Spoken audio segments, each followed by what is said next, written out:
Hello. Yeah. Hello.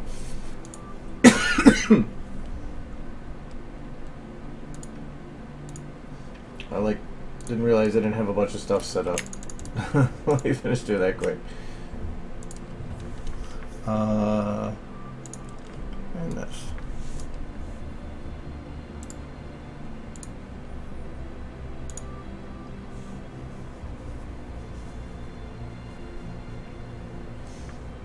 There.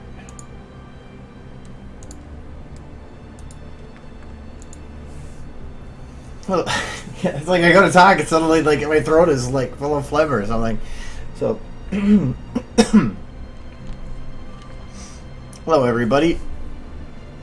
It's Tuesday. Welcome to 2016.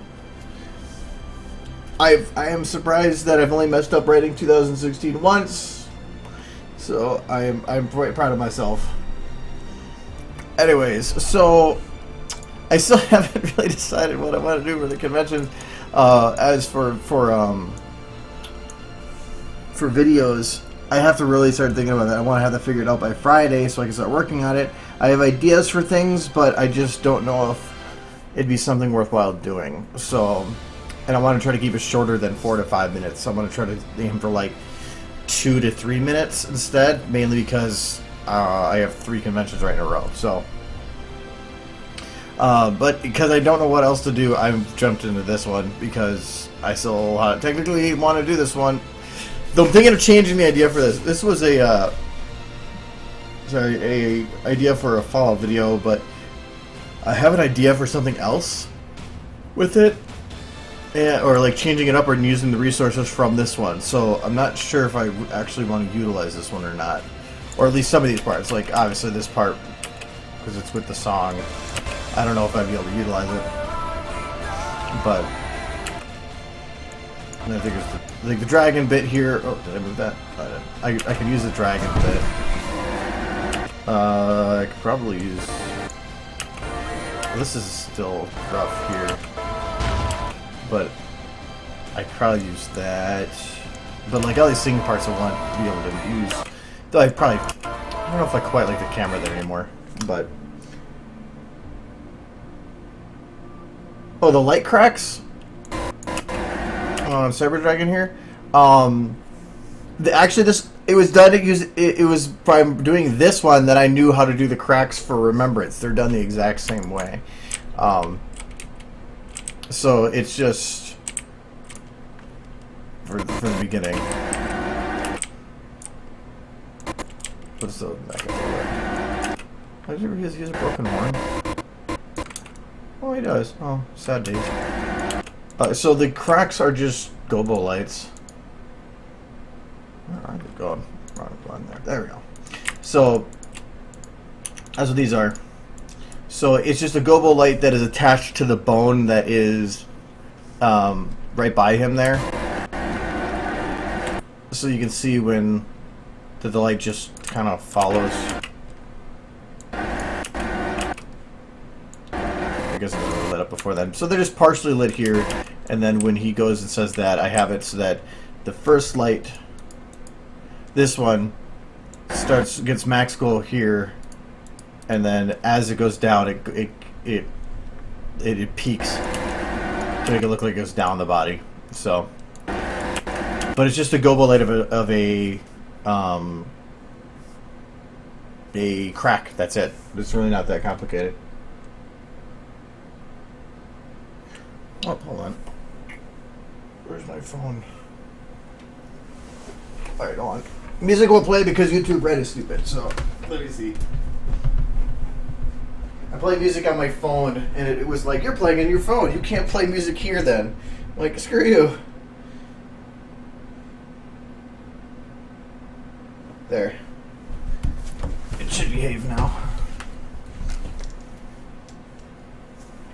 Hello. I did what you wanted me to do. Okay. No, actually, YouTube Red's not bad. I love having YouTube music on my phone. That's actually pretty cool. So yeah, that's it. It wasn't really that complicated on how the Gobo lights are just amazing. So, Animating him was a bit of a bitch. I think this actually is... No, I had to move it. It used to be that this whole, like, both actions were the together. So,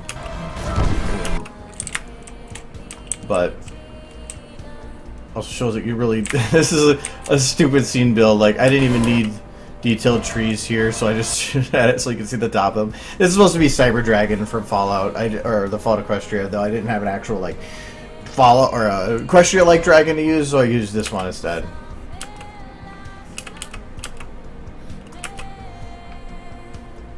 Hello.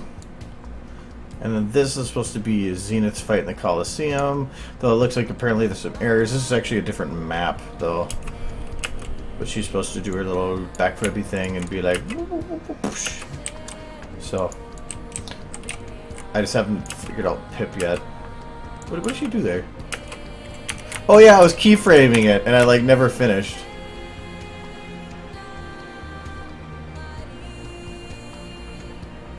But I don't even think this is missing half of Zenith's fight here. Originally she did, I think she actually takes it off from the ground. Yeah. Ninja. Going in for the kill.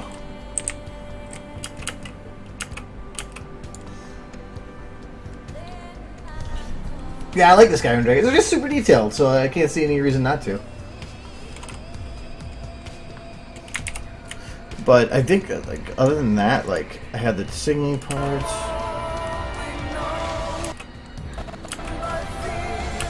So, I still like the angle for that one. Oops. What was the other parts I had done? The pod bit I was getting rid of. And then the sunrise bit was...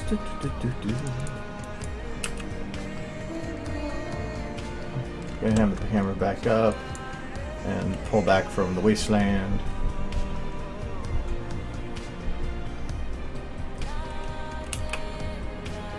But yeah, I have a different idea for this that I might utilize, that instead of being 2.5 minutes, it might bring it down to 1.5 minutes. Hard time with lip syncing.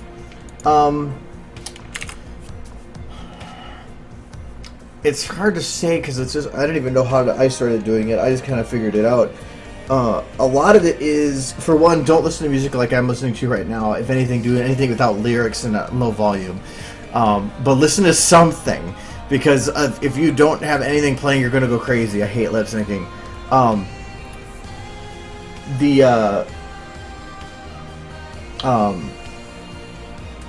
If when you go to do the mouths or whatever, like the sounds, say the words like with yourself and like try to freeze your mouth when you get to the syllable that you want. Don't just try to make the sound of what you're trying to make of a part, because the word before and afterwards of a sound might cause your lips to be in a different shape than you would think of for that sound, because you're smoothly going from others. Like there's certain sounds like L a lot of the times will blend in with something else to where you don't even really need to make it. Maybe just put the tongue out a little bit. But just try to pay attention to how your mouth is moving and just imitate that. And it just becomes like keyframing. So like I would just select just this tiny little bit, make that sound, then shift it a little bit here, and make that sound, then shift it over here. Maybe it goes a little longer, do that sound. Go through, do everything, and then go through and clean up. So you can always go and like modify stuff. Yeah, it's the song was, from Call of Duty. It was, what is the name of it? Well, I can actually play it right now. I have it on my playlist. I think I have it on my playlist. This playlist is getting way too long.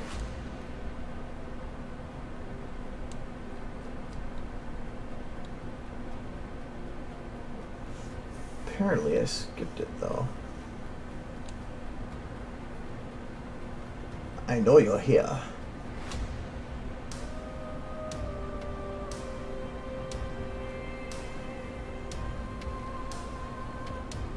If I play it here, then I don't have to play it on the video. Nope, that's not it. I thought I found it. Oh. Looking for the image.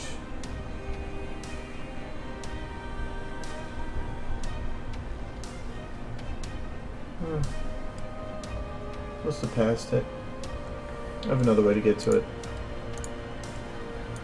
I keep a playlist of songs that I like listen to more often than others, and I know that one's on there. There it is. Top of the Dead. Where are we going?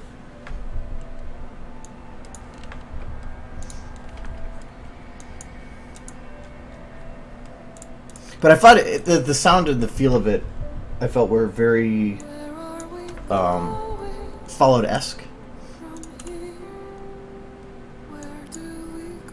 Hey, let me check something real quick. No, I don't have it set, but good.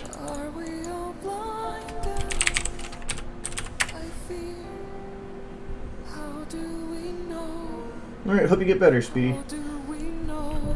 Because originally this is how the video started, though obviously there's some issue back there with the floating buildings. I swear there was something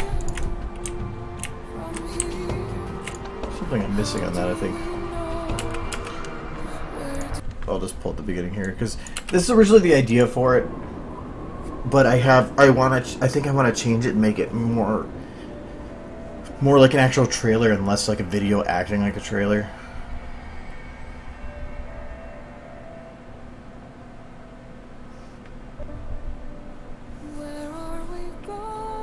Plus I want to change this camera up. So nothing was planned for it yet. It was just preliminary, whatever kind of fit.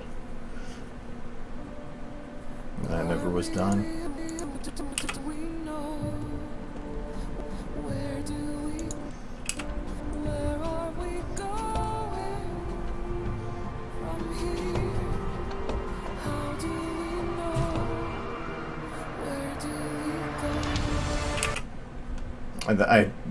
Originally the idea was going to be that it was...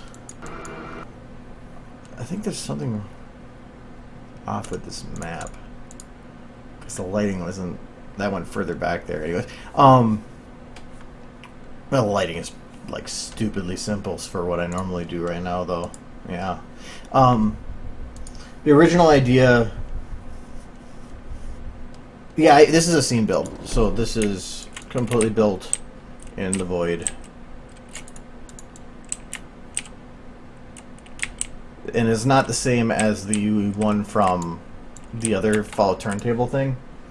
I'll play that again.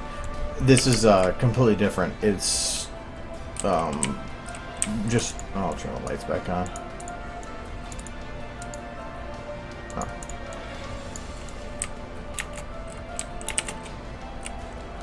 Something that seems really off with the lighting though. But I never actually finished it, so... it's just a bunch of barricades and whatever. There's nothing really that special about it. Oh, to make this building work, because I had to put these stairs here, and that's where that thing is. To make it extend further down, you can see clips right here. The building is upside down and then jammed up into itself to make it look like it goes further than it actually is supposed to. But yeah, the idea for the video was to have it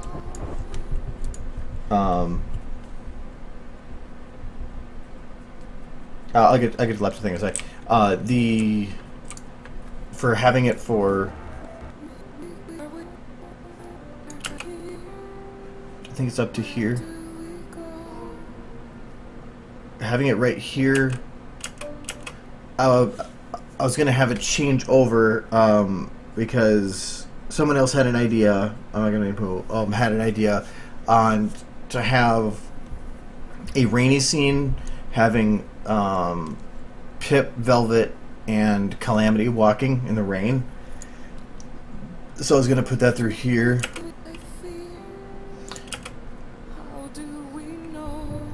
And then have it jump back and forth between this and the rain thing here and there until the end here.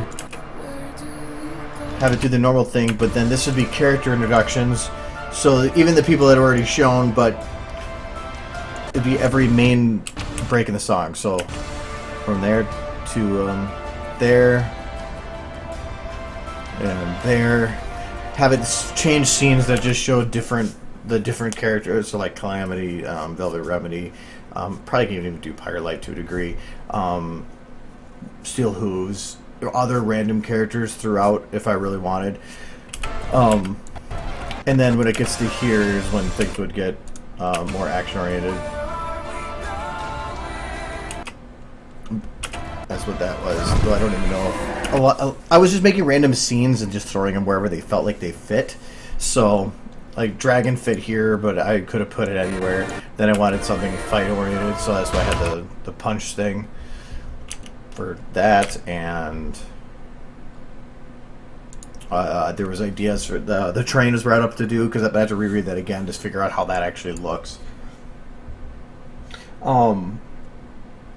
The laptop I have is a, let me double check again. You can look it up. GE62 Apache.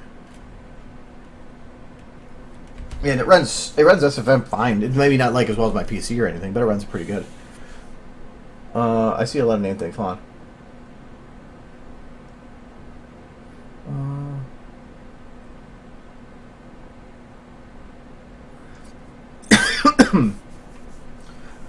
Oh, okay.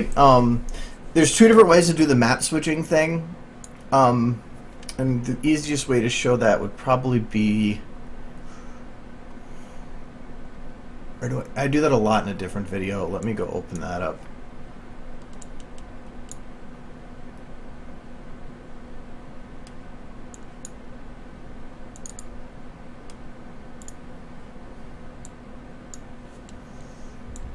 I don't think I did anything.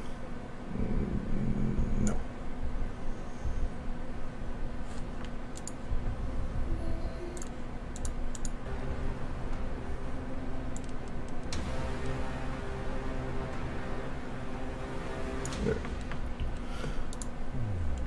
Because in the Full Metal video I did, this entire video here had like two or three different maps.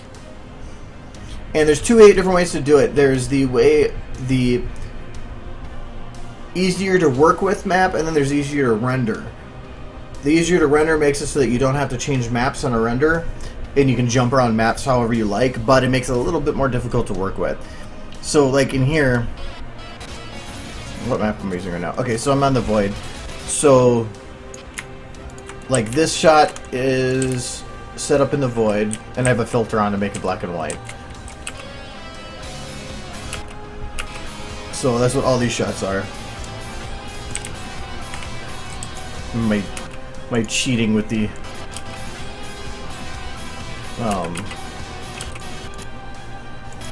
fading and everything. But then you go to maps like, okay, that's broken because I'm missing textures, so it's not really.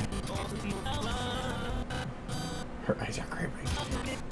Oh yeah, so like right here. So you normally could just go unload map, reload map, whatever you want every time. That's the easier to work with one, but because of the way I have it set up in here, which is easier to render one, when you go to a map that's not set up right, it'll go map not loaded, and it will just cause some problems for that are pretty obvious.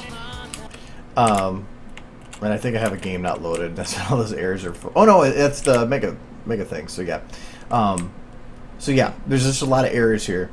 But if you want to make it so that there's separate ones that like on render like this, first thing you have to do is you have to go into your session here, your main one. I think it's home. Yep. And we have to find where the map is. I forgot where they put that.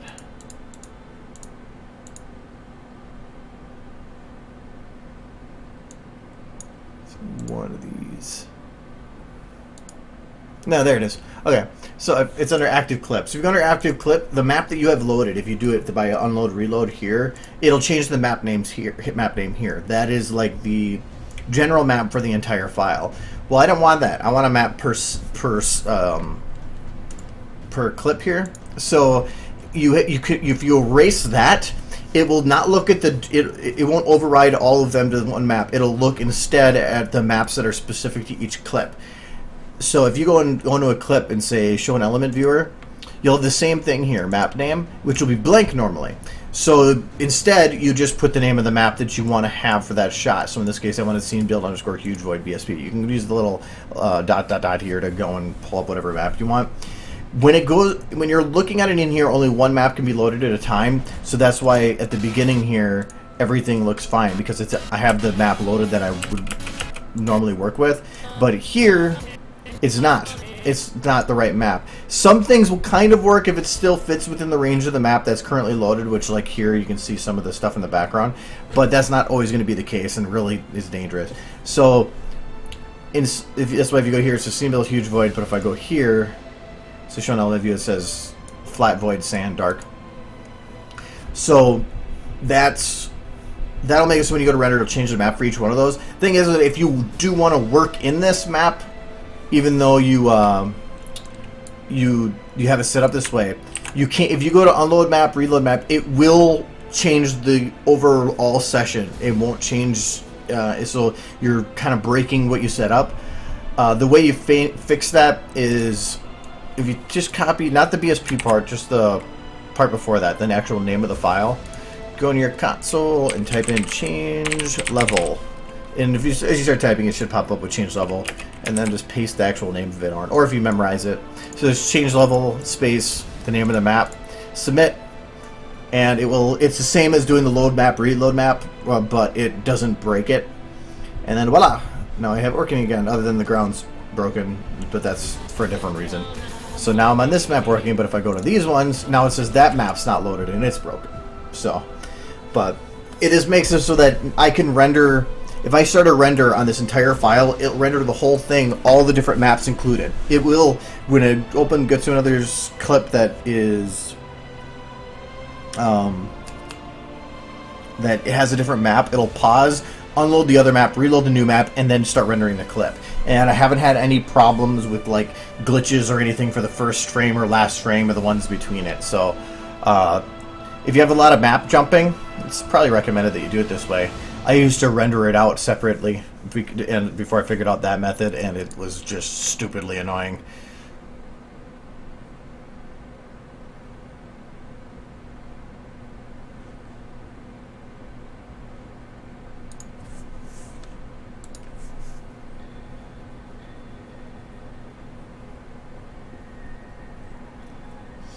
There's that one I don't know. I want to do it. Actually, I want to just do a tutorial in general on some of the behind-the-scenes stuff. I haven't done those for a long time. That would probably be under a general tip collection one, but it's just setting up tutorials takes a while, and I haven't gotten around to setting up one. It's it only takes me like 10 minutes to record it, but all the setup to make sure I have all the information that I need and can get straight through it is more difficult.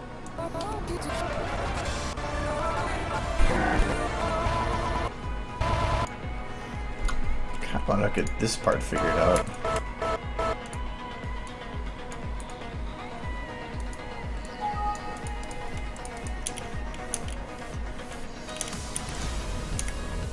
Where am I going? There. Because I thought I had it even. I thought I had more keyframed than that.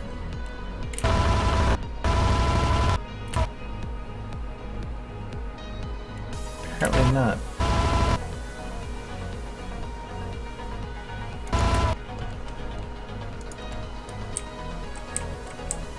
Trying to get some kind of rags for her to wear, but I just couldn't get it to work right.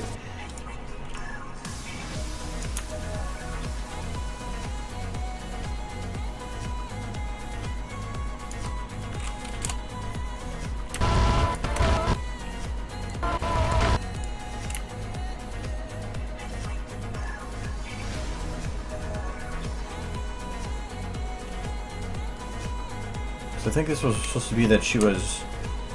Whoa. Not saved. I know I did more than that. Where did that go?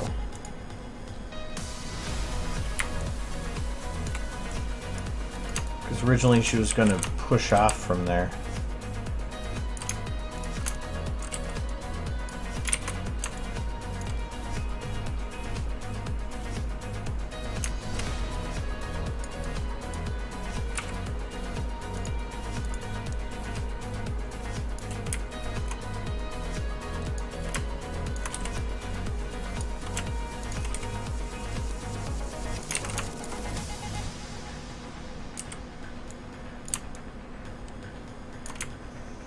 Probably have it like this, this.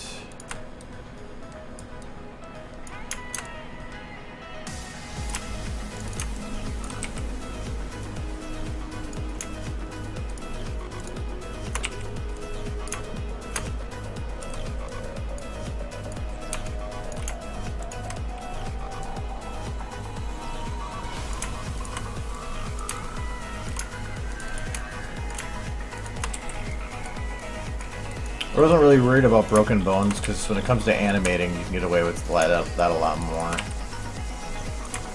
It's hard for people to notice the little things like that, especially for something that'd be passing by real quick.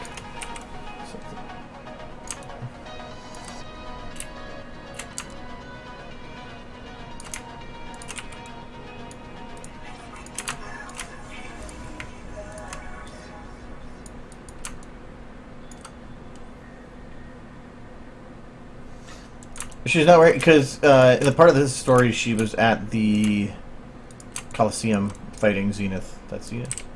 So she's got she got scars, though I gotta play with them a little bit more. Zenith eyes. There's something else there. I can't remember what that was though. It's just fabulous.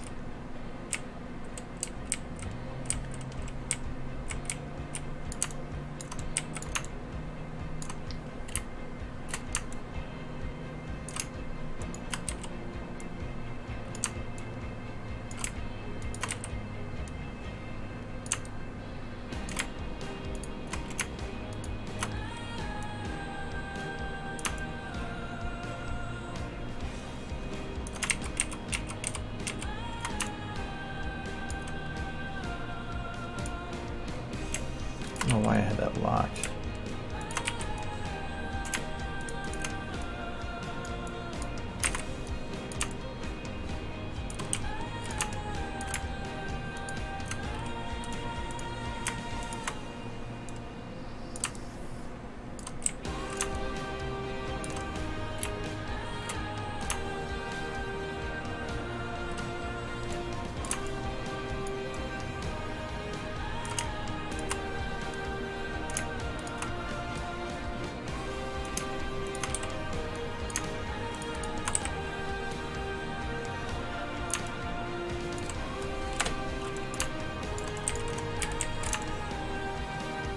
I was like, what's wrong with her hair, too? Did I use overrides for her? I think I did. No, I didn't. That's just a modified, Zecora, though I never see a need for Zecora. And then those aren't, textures, they're bump maps. So they technically they bump into her, I guess you could say. I just randomly found some like scar textures and just followed along with it. And I kind of looked up a little bit what the scars would have looked like to follow, but I kind of have to go and add like a red hint to them or something to make it feel like they're actually wounds instead of just like dimples in her skin. So, but also the lighting here is very preliminary too, just something random to make it work. I mean, I even have random griffins up here. They're all technically the same griffin, but this is before the current one we have. So the griffins are very very broken. They don't really look that great because they're very old models. But I didn't care. That was supposed to be in there that there's griffins on the outside watching, so.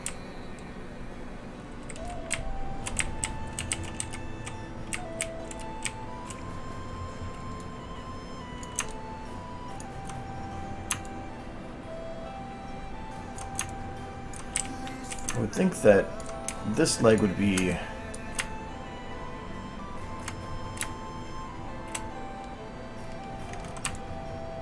down, but this leg would be wanting to pull up, so I probably want to, or because it's got to be the secondary kickoff.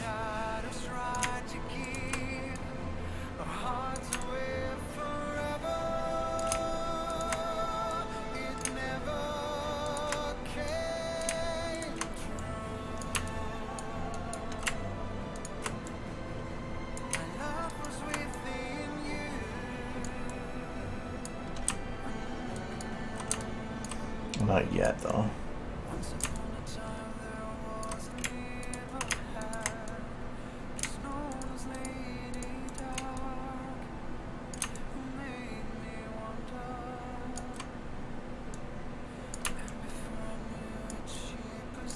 That should work.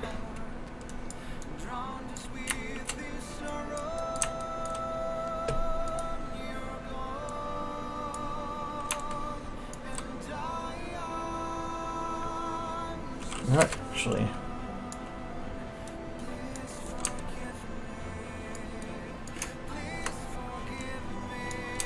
I want to have this arm pull under. Do I have a base? Please, I have a base. I don't.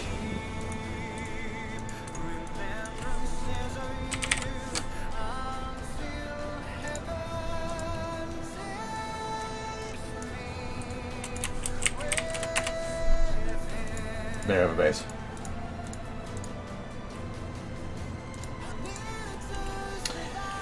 That is right front.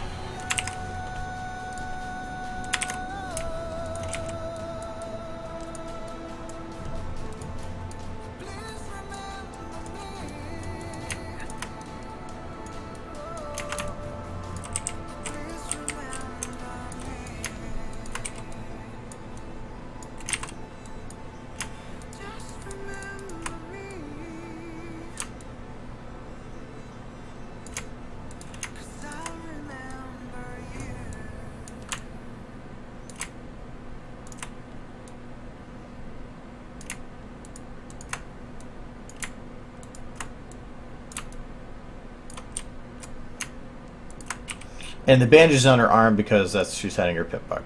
That's what it's supposed to be. Technically, this would have to be even further back. I just don't know if I can get that kind of positioning. Yeah, I can make it work. Yeah, the pilster's sitting on the side. I wasn't really liking how it was turning out, so it's kind of thrown to the side for now.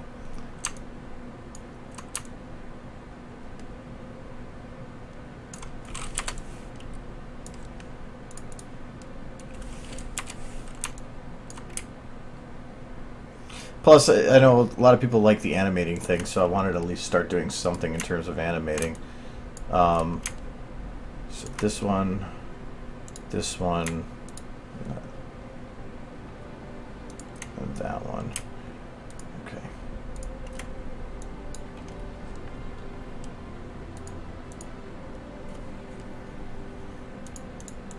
So I've been doing a lot of scene building and stuff like that, and it's like, I want to animate something. Which is weird for me.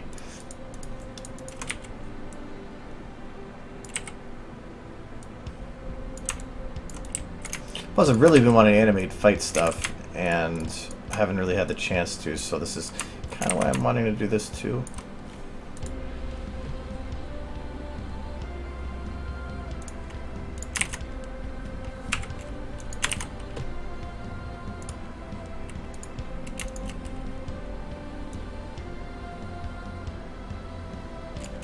I think that should be safe to do this with then.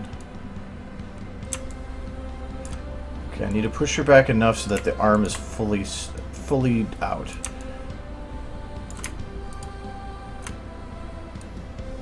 Which might be where, nope, a little bit further back.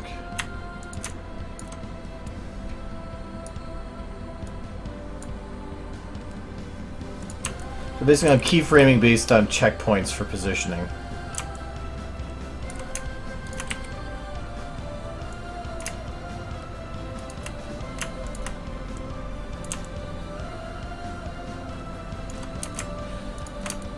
she would technically have the foot lifted up a little bit. Still could probably go back a bit.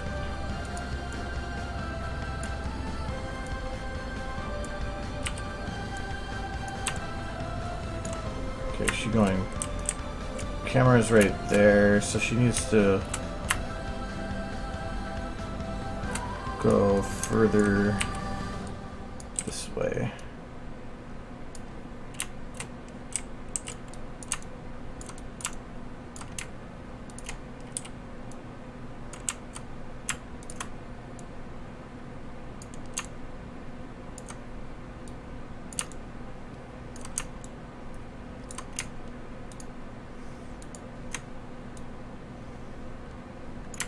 Probably make her spin, actually. For the positioning of the arms, that may actually make more sense.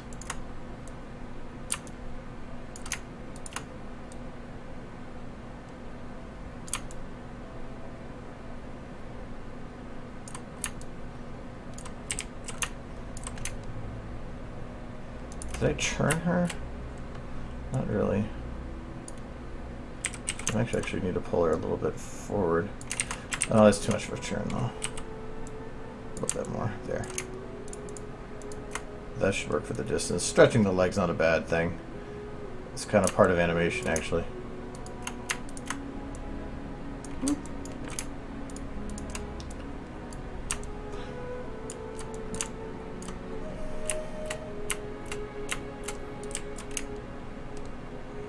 Okay. Her leg should be more extended. That didn't move in it. No. Oh, it is pretty stretched.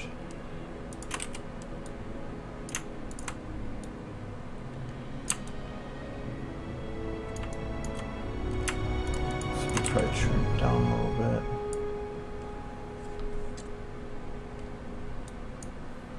Oh, the animation group. Well, the thing is, that's. Let me know if there's something that you think would be better with it, because it's right. I'm not done with it.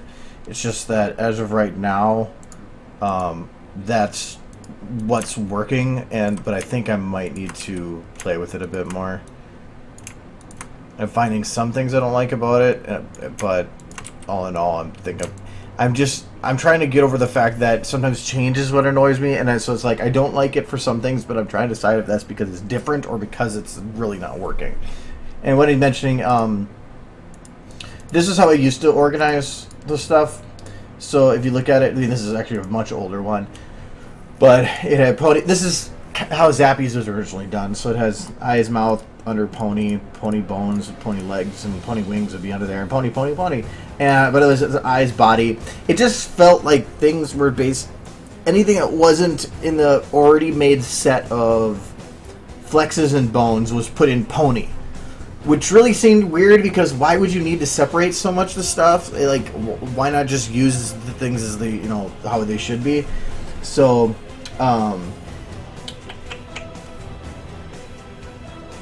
I went and changed that a bit. So the current one I made was, the one I've been using for actually a few months has had a crap load of the models added from like the Griffin, the Spike, all the Equestria girls, everything was added into it. But then I went and made it so that, as you can see, there's no flexes here anymore. They're all in here. So eyes is the same, but I have upper face, so actual stuff that was set for the actual eyes. This is how TF2 does it. So upper face, mid face, which would be the nose, and then lower face. So, and I think I reorganized it a bit to put some things closer together that should have been closer together. And then tongue, because I don't see a point in having the tongue in there all the time. But this also does include, this is why I did this, the enhanced rainbow dash. So I added body flexes, so everything that had to do with the body the modifying of the body is still under pony. Pony body is now added down here instead of just having it like where these ones are, where they're all separated just as normal bones, because I like having the ability to do that. Like disabling the ability to see specific bones within certain groups, or to be able to just hide them all together like that. So that's why I did that. Otherwise, for these ones, you can't do that. You'd have to hide this whole group, which also hides legs, wings, and jiggle bones. So, by bony flexes, then up here I separated eyebrows, and it goes by flexes, and then bones, and then upper face, mid face, nose has a bone, so I put that under mid face, and then lower face. The one thing I don't like about the way it's set up right now is it used to be before that if you wanted to get rid of all the facial stuff, you just hit the mouth flexes, hit 0. Now if you do that, you also break all these bones. But the reason I did that is because when you go and look at the model and you hold control to look at the bones, you're seeing a lot of bones, especially around the mouth, that are going to be getting in the way, especially if you're animating from, like, say this point right here. Well, now you got all these mouth bones in the way of visualizing what it is that you're trying to click. So having them put in here means that all I have to do is go to face, uncheck that little box right there, and all the bones associated with mouth, face, all the stuff that you shouldn't need to worry about are now disabled. You can't see them. If you wanted to, but these one flexes don't have bones, so there's no real point in hiding them. It's just the same reason of a pony body. I can hide all but the wings. And even hell, I can shut off just open wings, and now I have just access to the closed wings. So that was the point of that, for organizing it like I did. So, but I'm not sure if I'm 100% happy yet. Like, I'm trying to figure out if I want to move things so that body has some of the bones they're supposed to have, or what. So I'm not sure. Something to play with over time, but. Yeah, it's different, but a lot of it is, like I said, I don't know if I want to say if it's different because it's different from what we're used to, or because it's not actually something that's working. So I'm going to give it time to kind of figure out if it's just not efficient for me. So that's why I haven't publicly put it anywhere. I just put it on Twitter for those that want to try to give opinions. So, but because of my modified version of the script, I couldn't really throw in the one that came with the model, because that one would have destroyed all these other models that I added. So I kind of just went through and made it my own. But yeah, the RD model is kind of awesome. Then I haven't even been able to utilize her the way that I want to, or because I really haven't really had the ability with anything that I'm making to take advantage of it. Oh, I forgot I gotta do this too.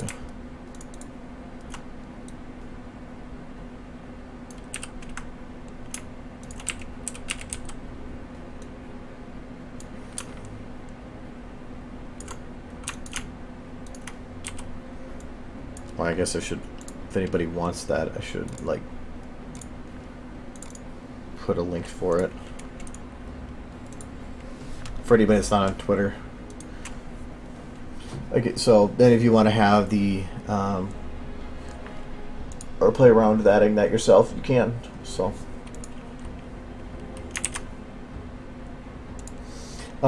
made a model. Yes, I have made 1, 2. I've modified a lot, but in terms of like actual models that I've made, I've only made 1, and that was the did I rename that? No, I didn't. This video. That one. These flags. I made those models. That's the only model I have done in at all. So, but even they're broken. They shouldn't be black. They should be gold. But they broke at some point and I just left it how it was. So. Yeah, that's the only model I've really ever made. I was gonna make these flower pots, but then somebody, Gun Griffin, was nice enough to go and make it for me. A lot of these other stuff, those ones are not stolen, but borrowed from somebody else's thing. I made the flags that are on the walls in the background too, but the flags are just a plane, so those don't really count. And yeah. And, I mean, I constructed all this in Hammer, so technically I molded all that, but that is a little different. Hammer's not exactly a modeling program.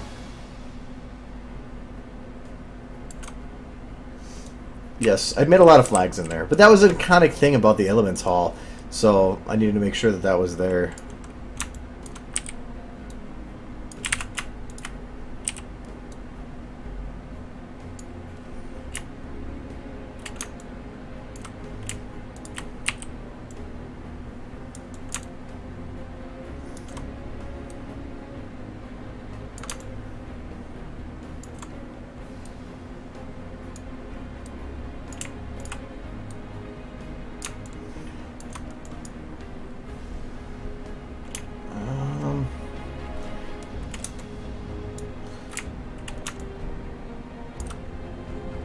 Where's the ground again?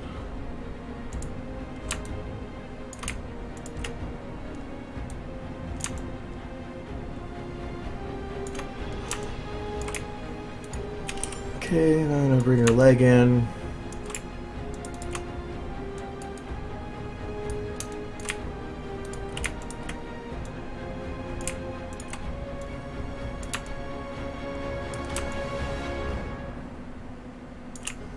I don't know if I should like put up and have it bend down like that.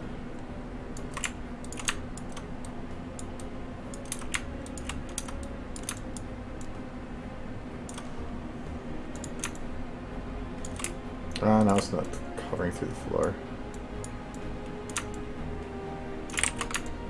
No, she's eating her leg right now. That's not good.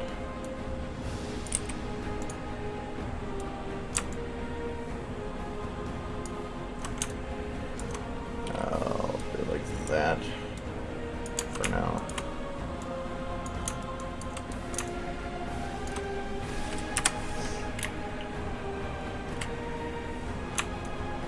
There's your other arm. Busted. No. Alright, I'll just call that good.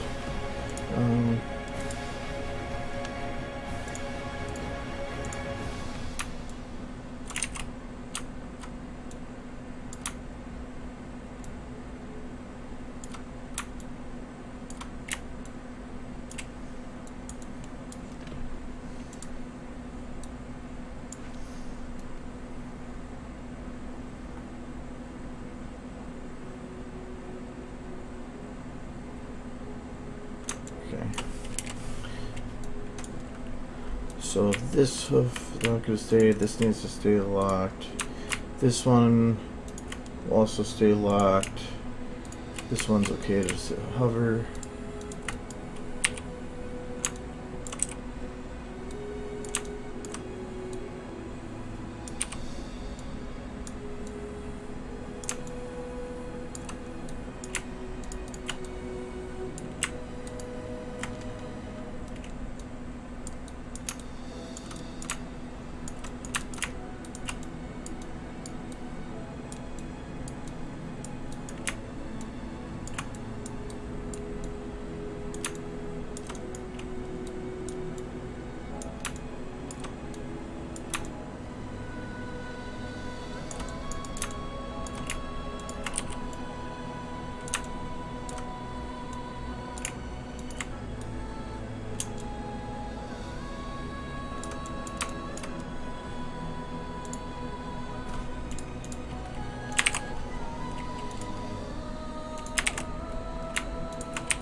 Okay, so I think I have to drag this a little forward.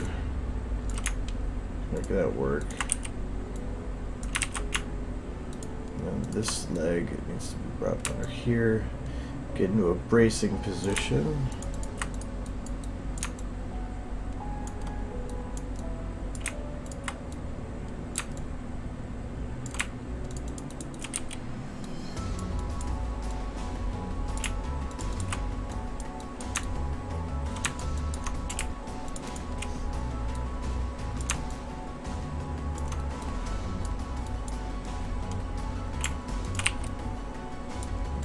Probably open up like that.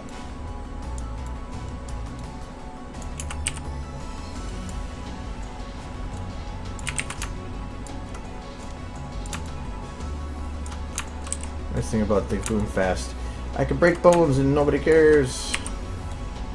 Well, Pip probably cares, but that's nobody care about Pip. Shots fired.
Her blank stares a little bit unbefitting, but that's fine.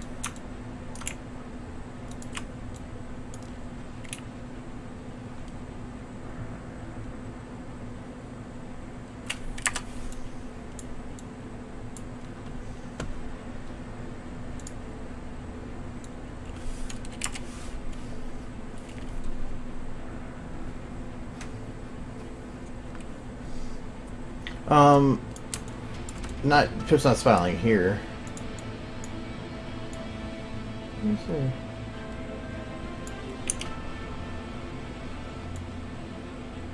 Aha! I don't need these right now. I'm so used to working on them with remembrance, I forget that they're there. More work area. Okay.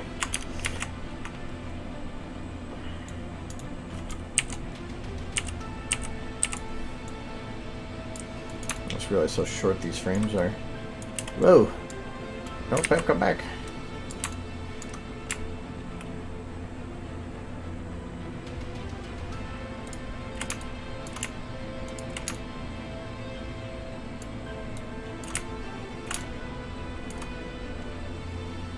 This is a copy. Okay.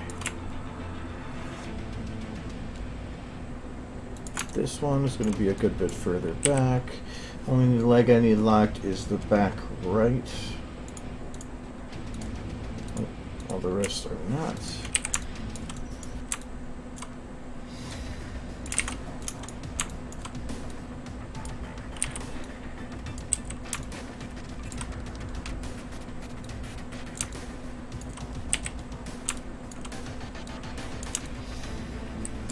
Just gonna be where the leg is fully straight out. So I need to do right thigh. I'm just resetting the bones position so that I'm not working with an excessively broken bone. Because there's only so many times you can keep moving things around before it just is not going to work the same again.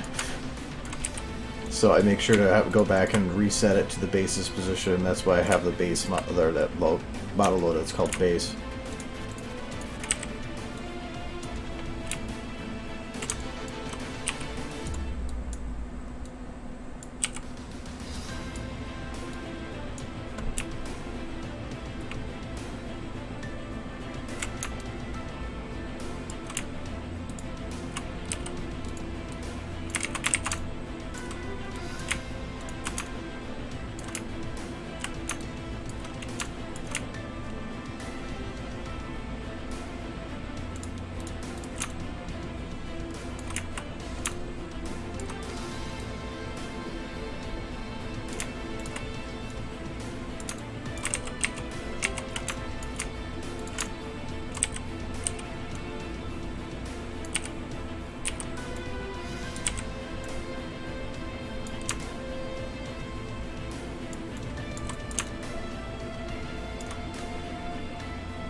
Actually, I think I'm going to probably actually keep this a little bit more forward and turn it down. I want to keep this leg a little bit more bent because I want to actually want to have to do one more thing with it.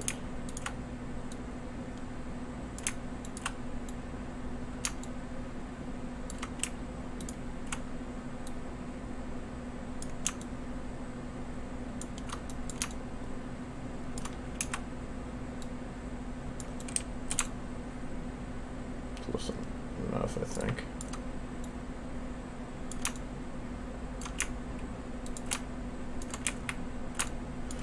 Okay, so this is going to be actually starting to turn.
Hard to find out what model I'm going to use.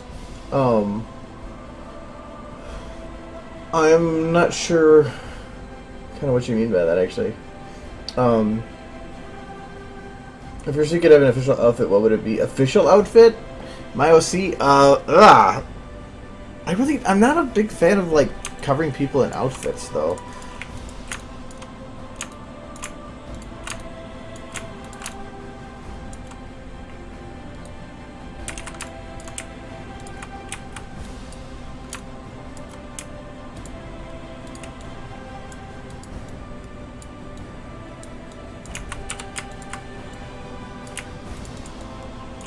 I really can't think of anything if I had to choose anyway.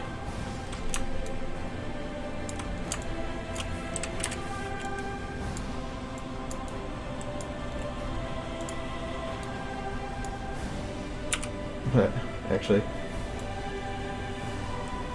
kind of working.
The bandage is a very cheap, like, roll-a bandage, just put twice over. It's nothing fancy because there was no bandage that I could find for available. I kind of know of one now. This was, remember, this video was started a year ago. So there's resources that might have changed in that time weren't utilized.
The bandage is breaking there, but I can curl it up on itself.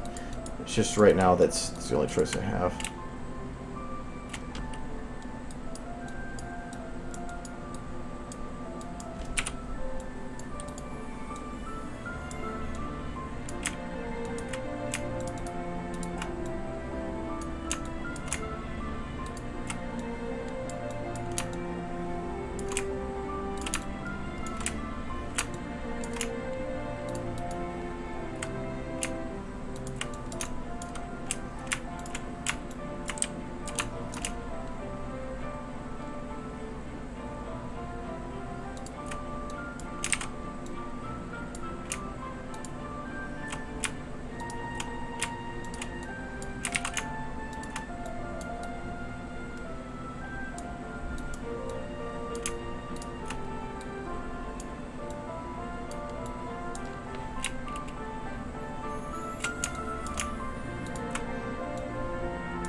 Actually, my kind of animating isn't really my kind of animating. It's actually like the main type of animating.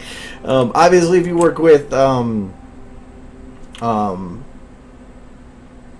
like motion capture, it's a little different. But just for raw animating, really, I can't think of any other way to do it. Actually, I want to head more underneath here.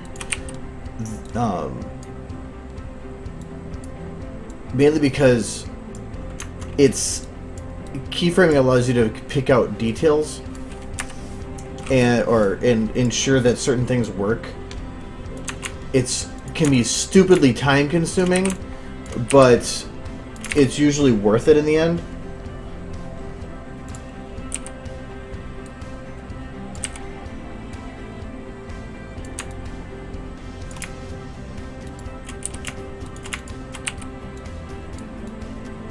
But it can help you ensure that you get exactly what you want to get.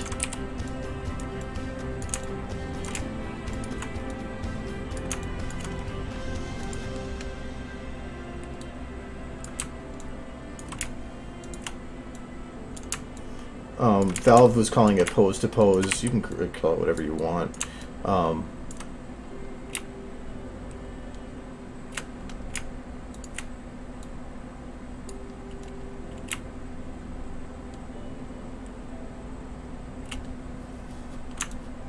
Probably should lift this leg a bit now.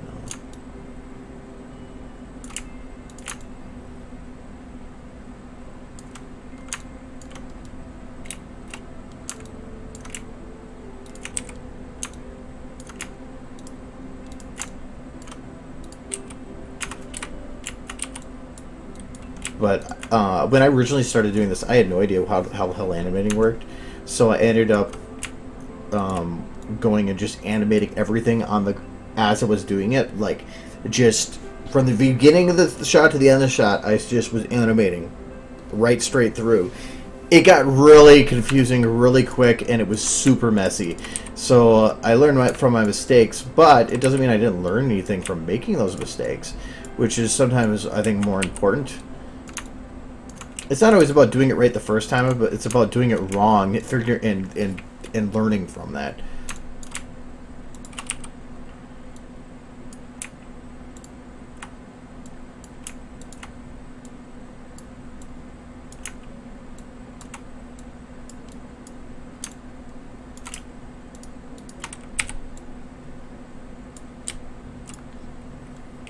I might be turning your head a bit too early.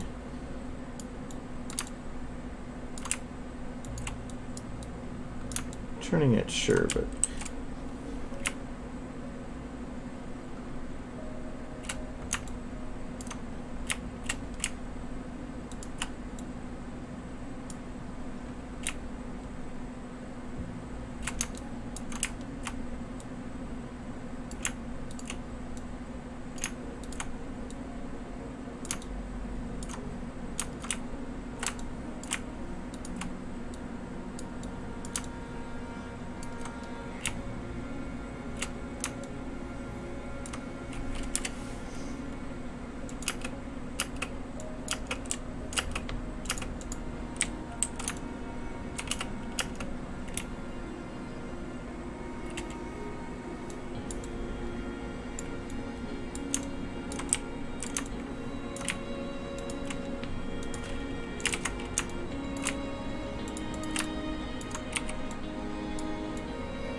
keep it like that.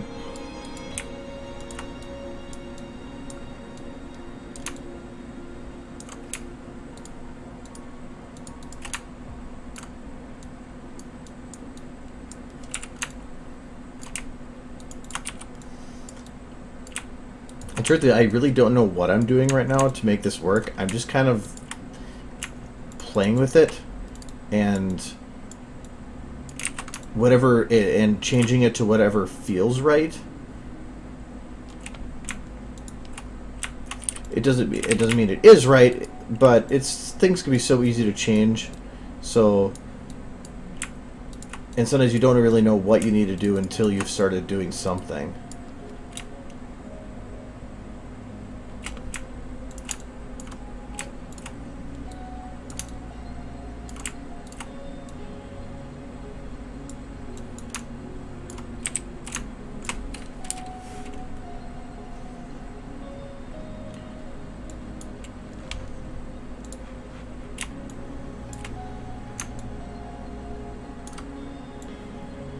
I'm also not even trying to time these like for pacing. I'm just putting in whatever it needs to.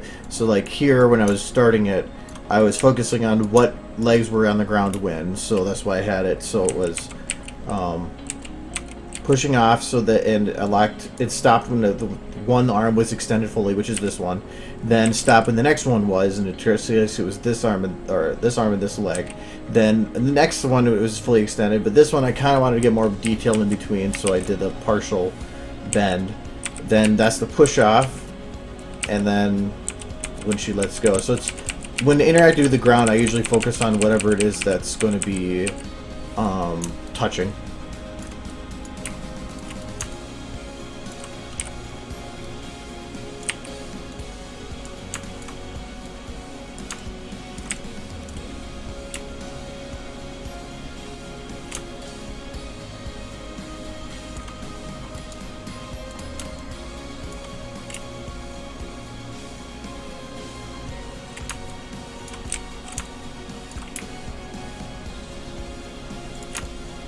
Okay, so this leg now can pull in more. So I'm just going to take this leg, start pasting.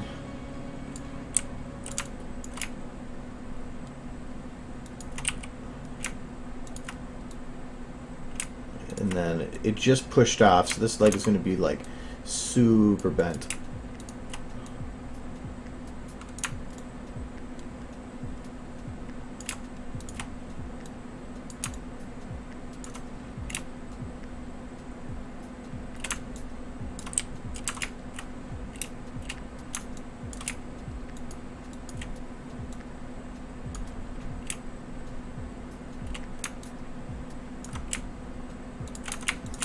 It's going to start turning to this.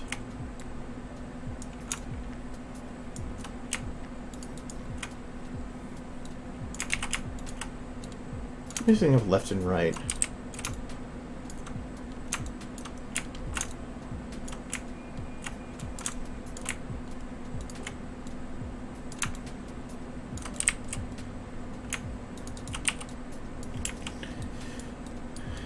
And normally you want to have it so that you're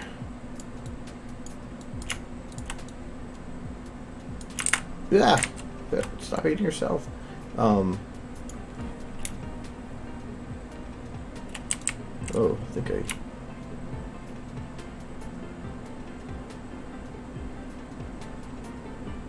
I was modifying the wrong one, wasn't it? Yes, I was. Damn it. Gotta undo all that. Forgot to copy it.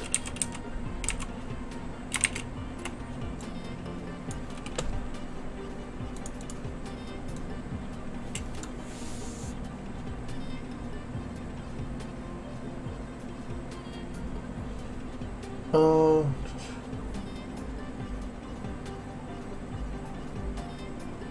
Isn't keyframe like having an editing software using those frames to put it in there, or is this something different?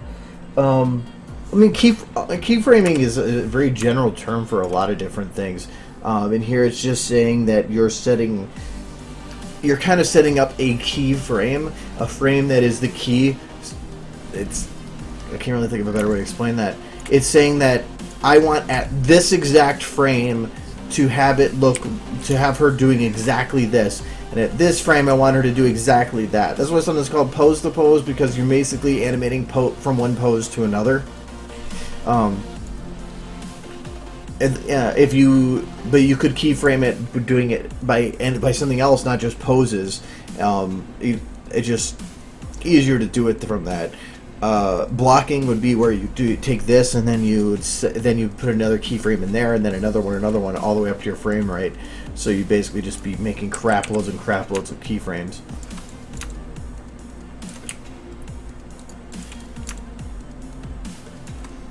Oh, I could have just saved what I did and then pasted it, but oh, too late now.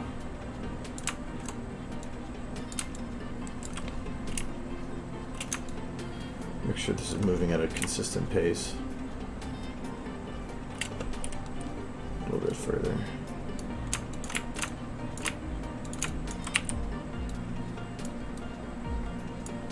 Yeah, I was gonna just paste a little bit.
Getting this arm ready to catch her.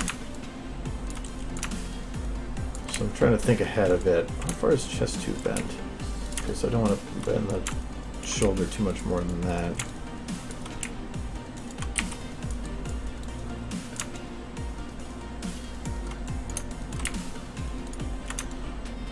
This arm should be bent in and cuddled, because she's going to have her other arm cross in front.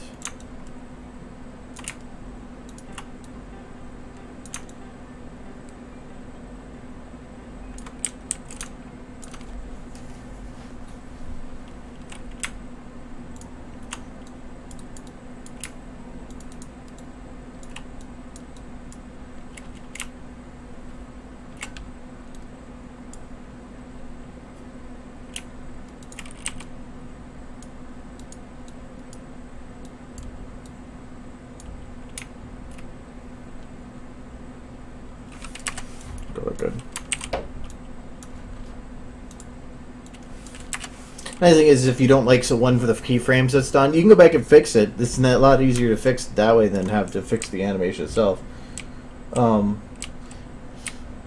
if you're starting animating though, I would recommend not doing full body animations. I would stick to because the facial stuff is probably the most important thing to know, because if you know how to animate a face, you can make a lot of videos and stuff without actually making any body motions, really. I would probably stick to mid shots, and by mid shots, I mean... where's my base?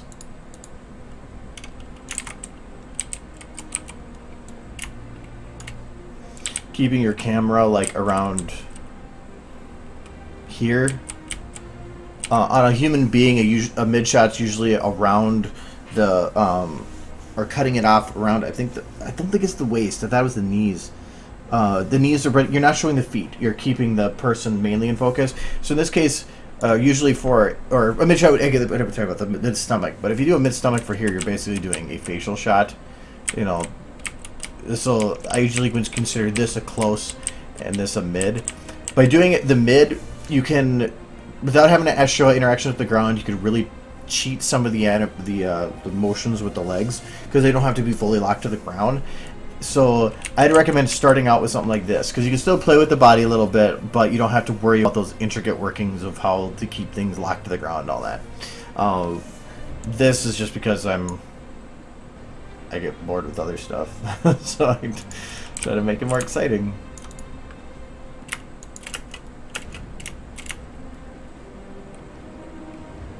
Yeah, somebody's going to be dropped down to only one frame. When she does the full flip, that's only going to be, really short. One frame each. Right now they're at 2.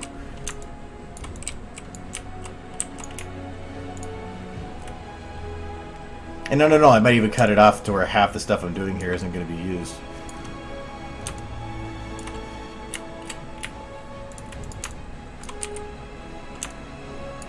But a flip animation like this is not a bad to have in my library.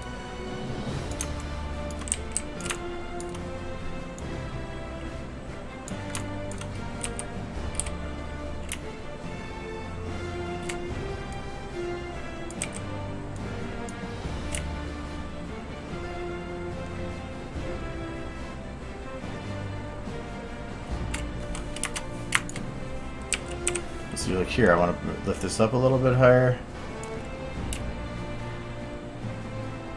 So I can do that without having to redo a lot of stuff.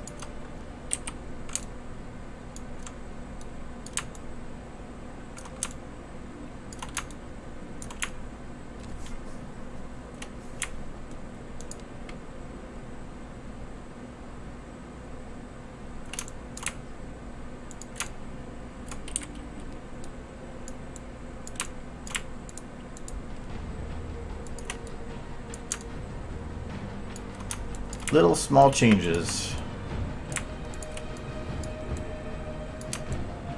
But now I want to actually have the legs show underneath. It's just coming down. And then have this around. I think I want to have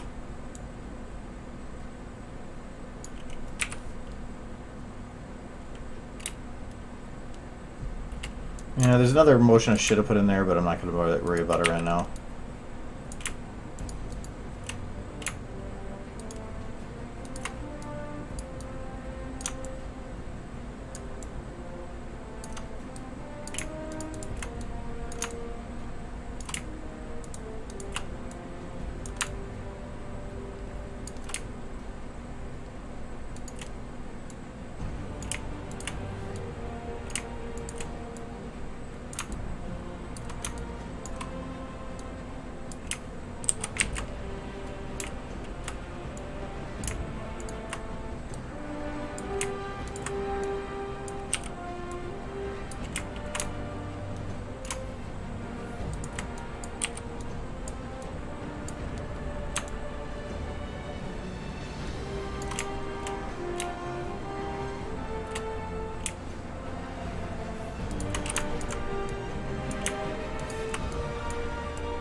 There's your head.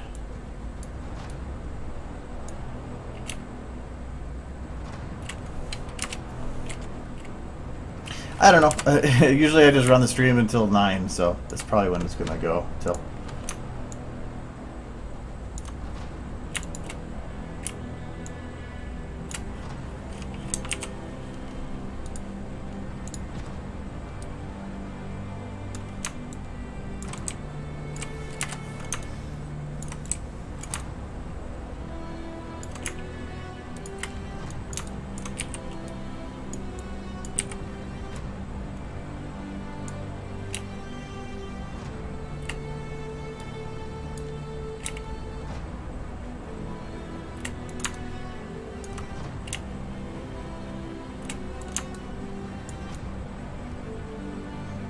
Okay, this will be now where the hoof finally lands. Oh, almost.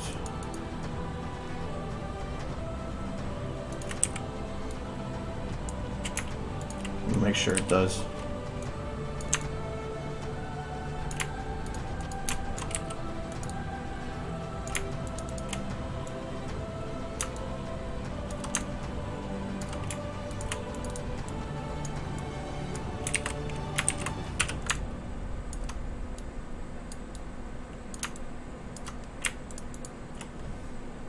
I want to make sure.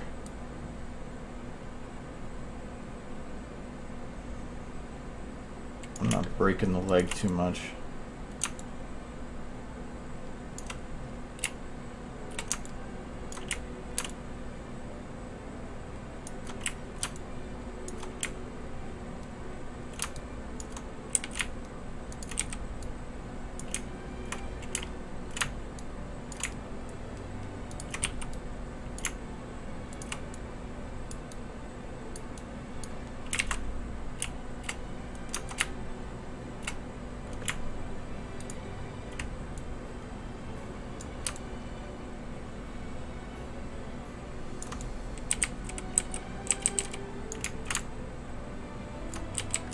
I can put it a little higher.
I think that's what's confusing me. It's just upside down.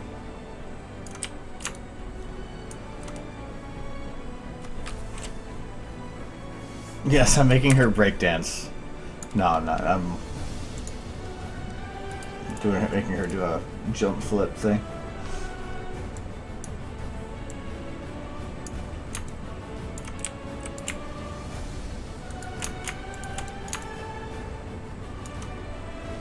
Okay, so I'm gonna lock her foot for now, just so I can figure out where it is. And I was crossing over, so that's actually her right arm.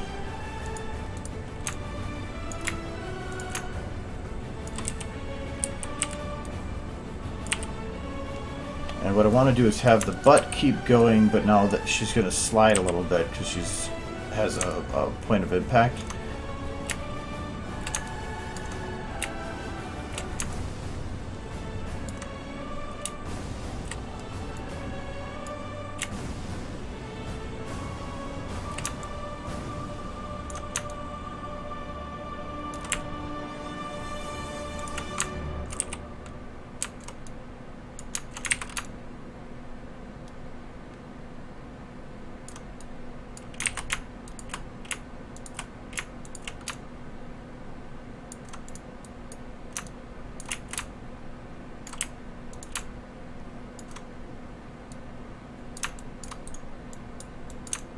Oh, that'd probably be a little easier.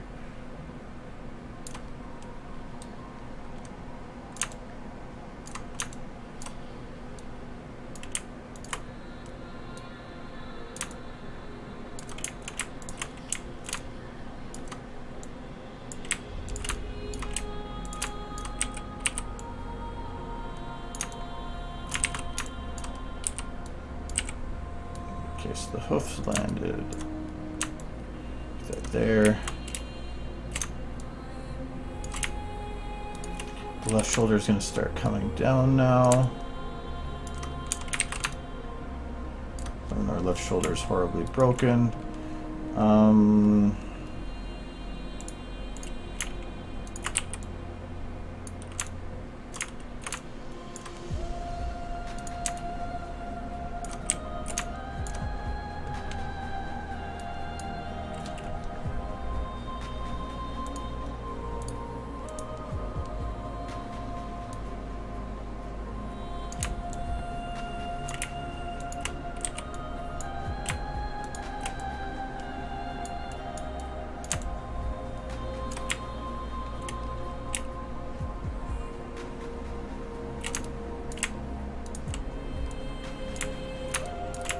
Starts coming down, but I have to keep it up a bit higher still.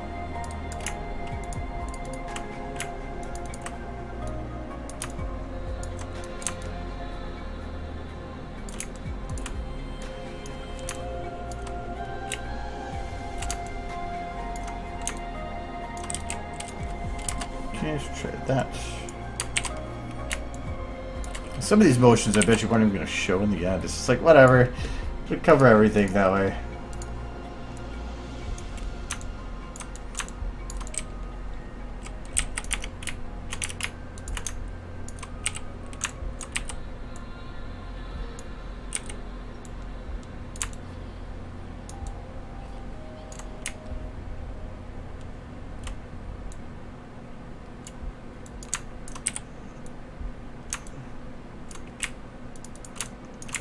Okay. Actually. Okay, so this wood. Oh, I don't want it to move there.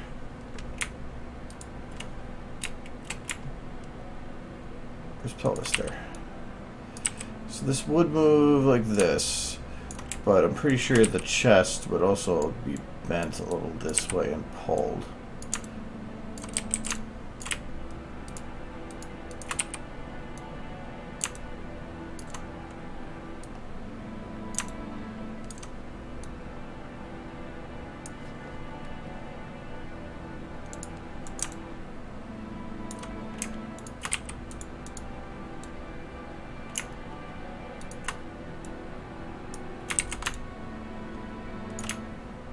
I think I twisted a leg. No. Fix you, hand. Oh wow, that's really bent up. Wow.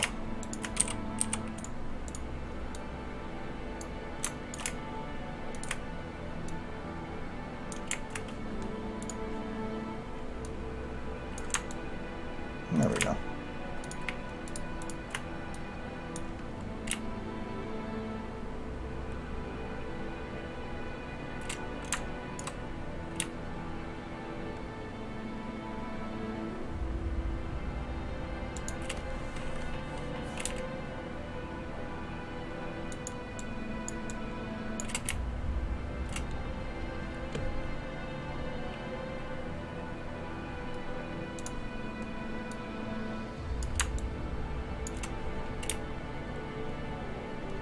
That's better.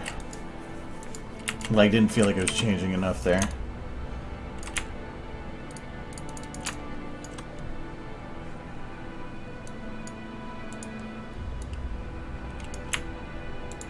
Do partial pace so I can get kind of the boat slowly back to normal. If you change them too fast, sometimes it really breaks them more than it fixes them.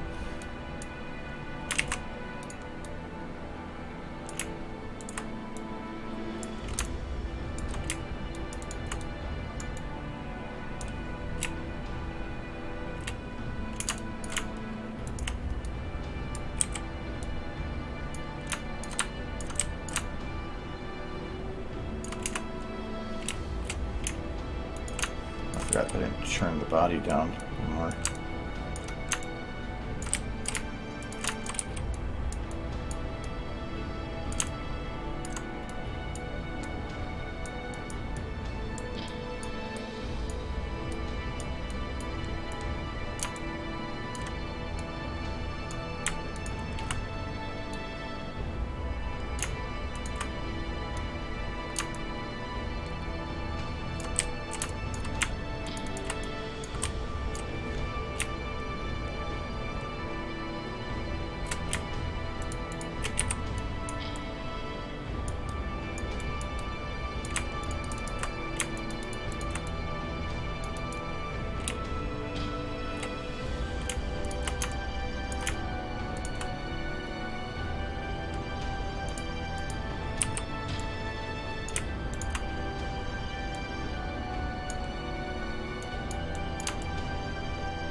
gonna be so much faster than what this is actually showing.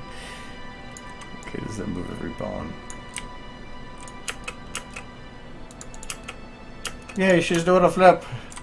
Whee!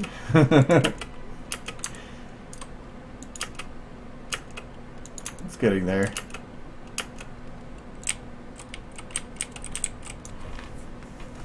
Yeah, that's one of the toughest parts I always have with doing stuff like that is you can't really do the emotions and stuff until afterwards. So it's for this longest time you're just staring at this like blank staring horse that's not doing anything.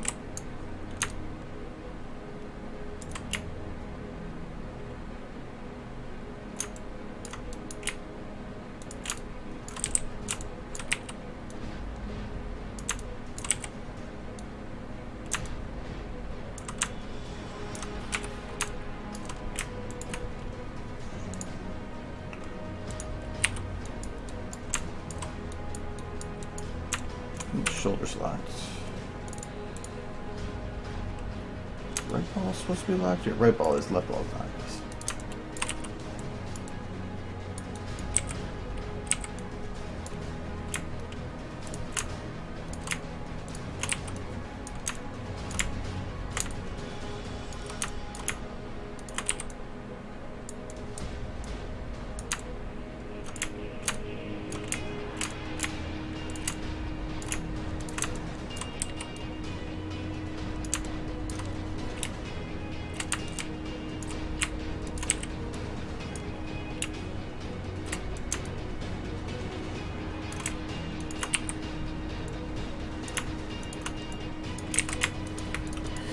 I'm doing so many heavy modifications to all X and Y rotations on these legs, though, that I'm afraid that they're not going to blend very well.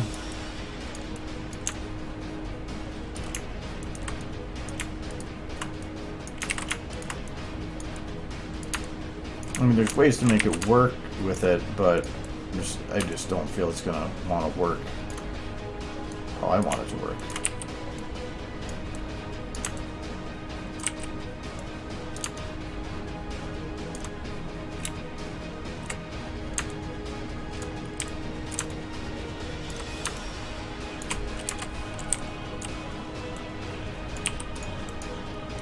Let's skid a little bit.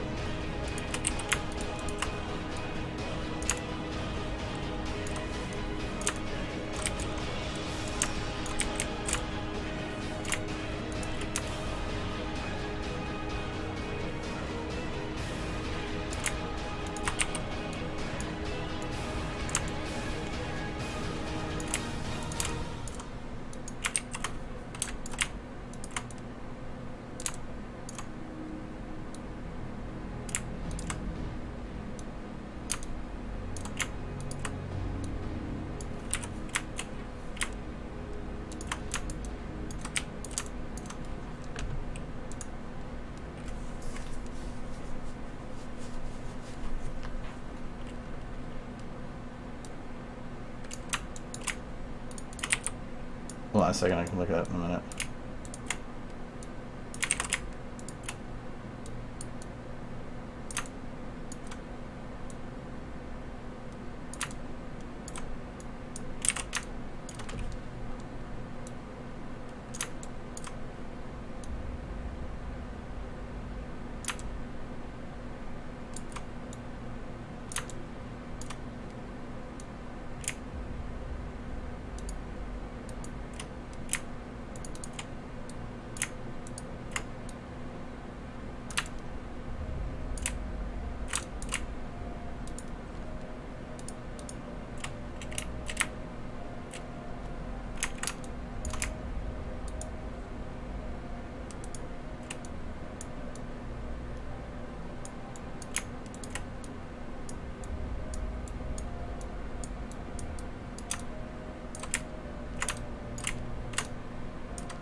Balance out the chest ones a little bit.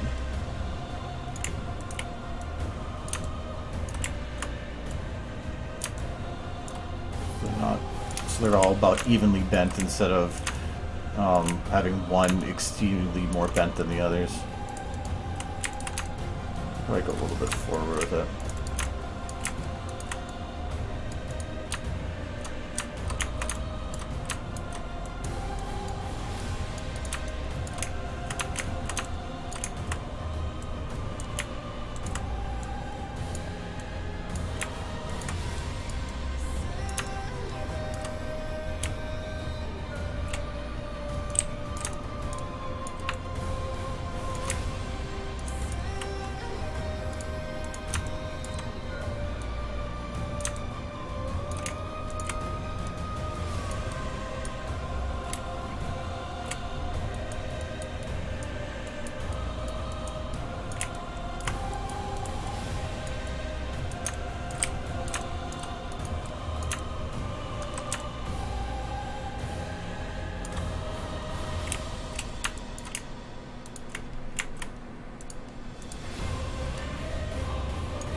Okay, what expression are you talking about?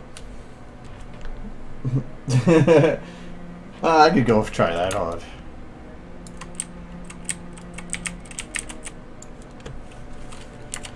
First I gotta make sure I can't destroy the expression she's starting with.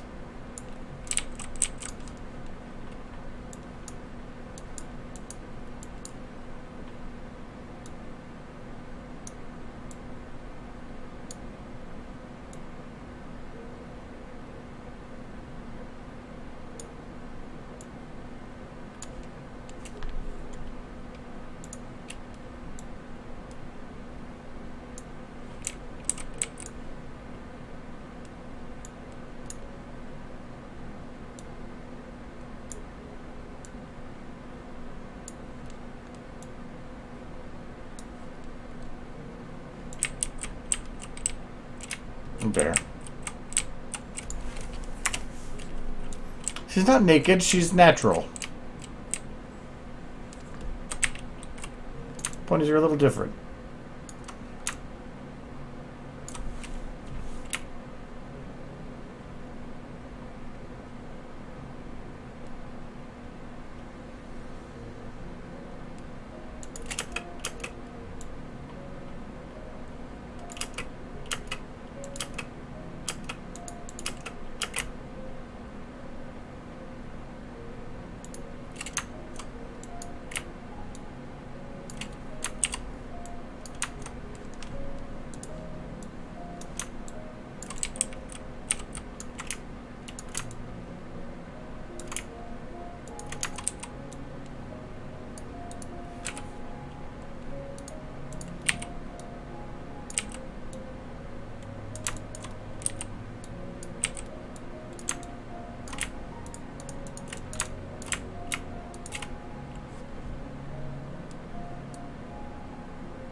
No, if I was locked the front leg, that's fine.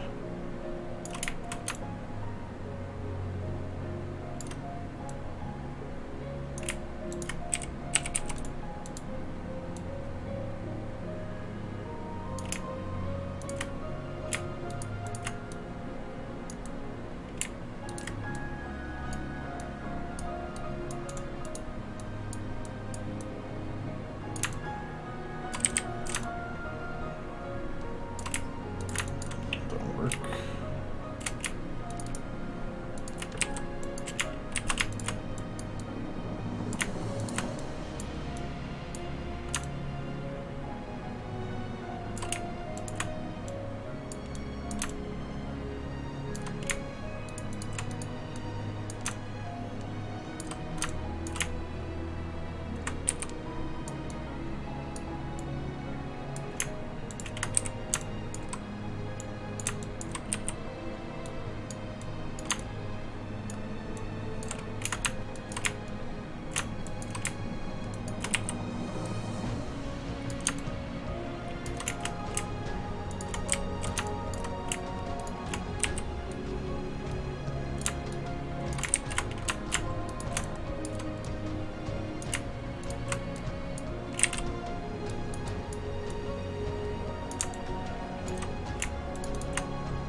Pepper's totally not amused.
I'm gonna kind of slide a bit.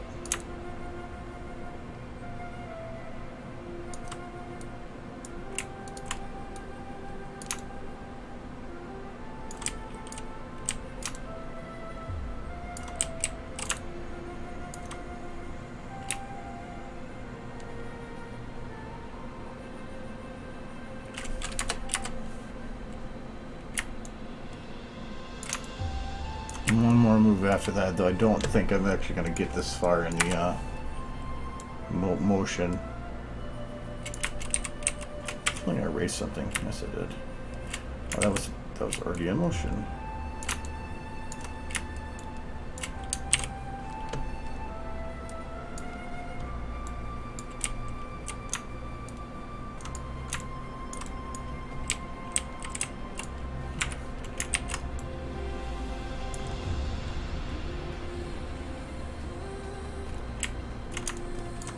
What the hell was wrong with his leg up?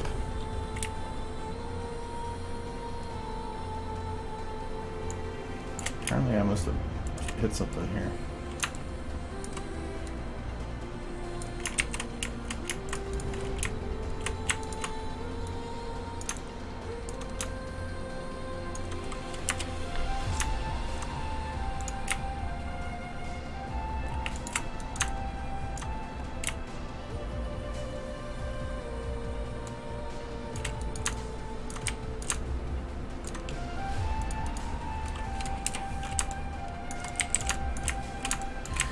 I want to have her slide just a bit, but I think I need to make sure every foot's locked. Okay.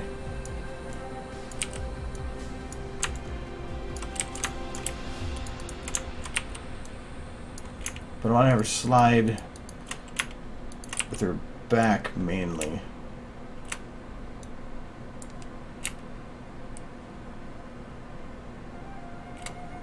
So the front shouldn't move too much. There.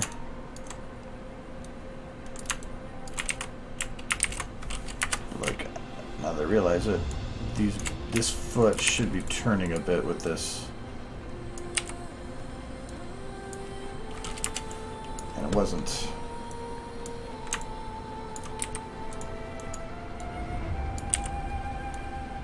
And just to maintain consistency.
might change that right shoulder just a little bit.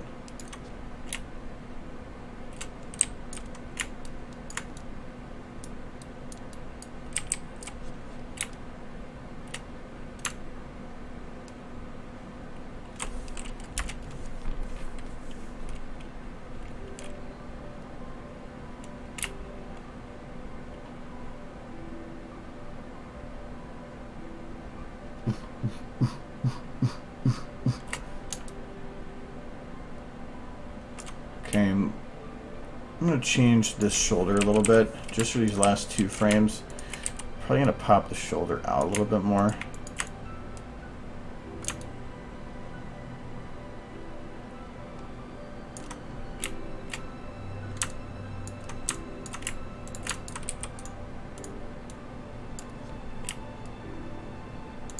Which means I'm going to turn this a little bit more.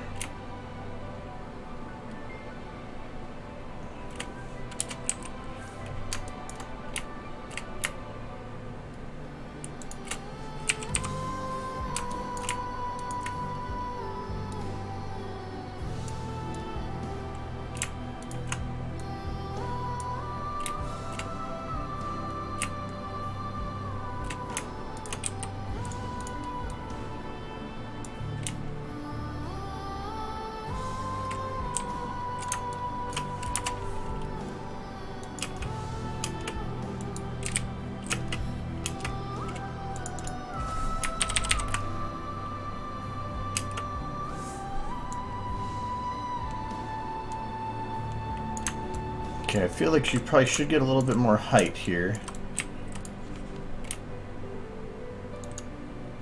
So here, I'm just gonna lift her up a little bit.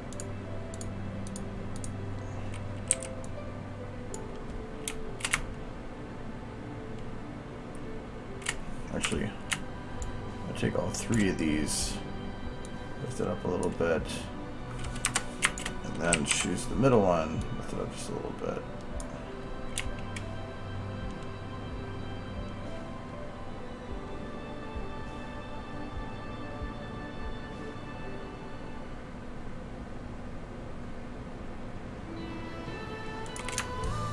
Feeling the leg is kind of broken in this.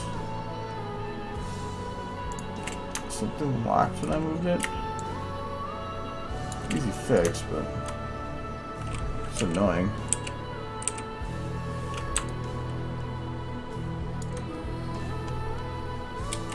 Oops.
Another fix, and I can kind of put it back into a normal position.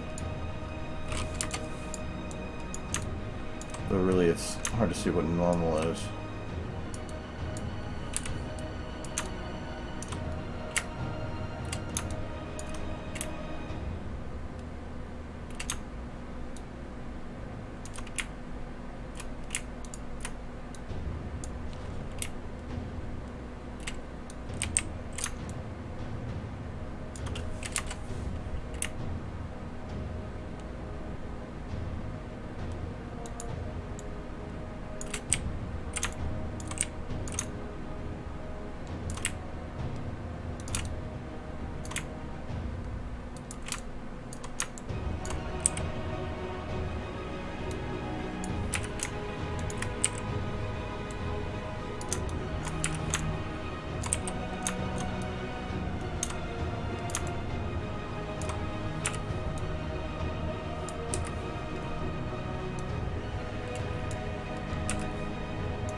Okay. Well, that's not so broken.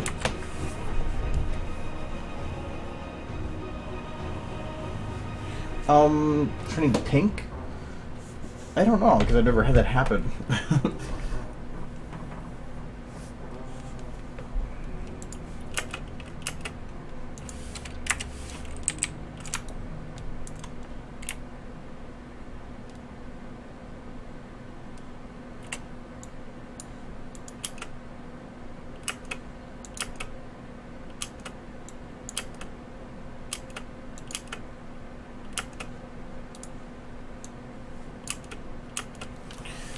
Okay, I'm just gonna do a quick blend. It's probably just to make to see how this is looking.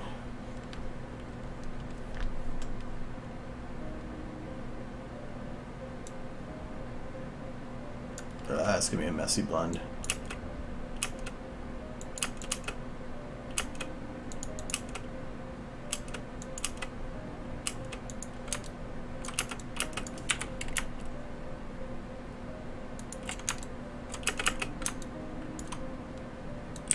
Looks like that foot was broken quite often. I must have hit some button that locked or well,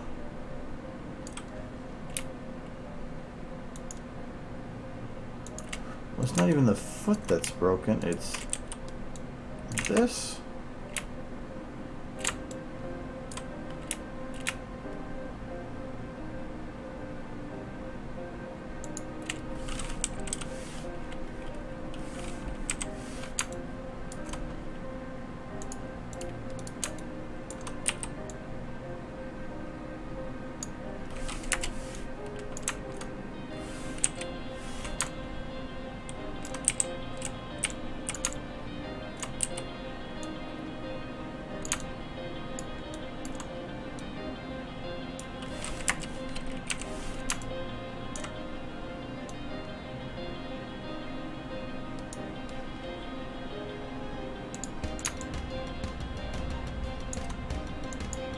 Oh, I think I did a motion that I had more area selected than I thought I did, or something. It's always the same bone.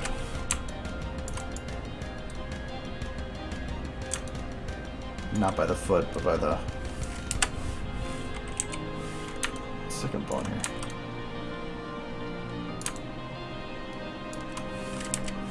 Thankfully, I have a foot to tell me where to put everything.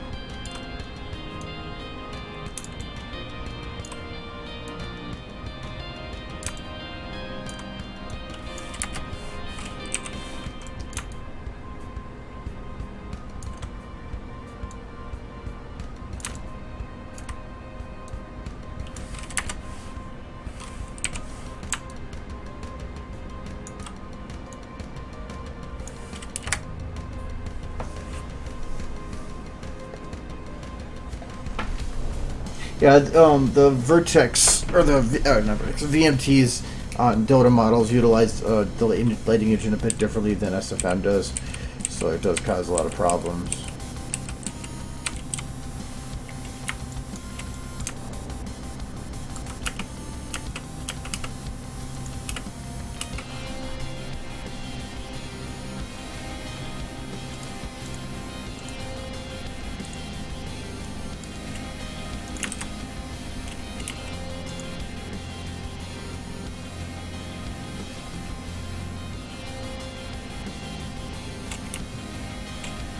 Alright, well I think I'm just going to blend these and call it good.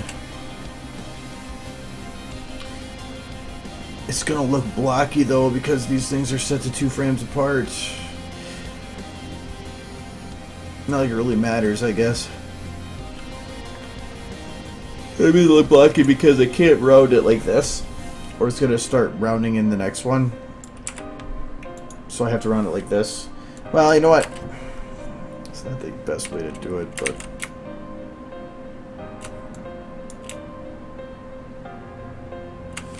I can do it like this. See how it turns out.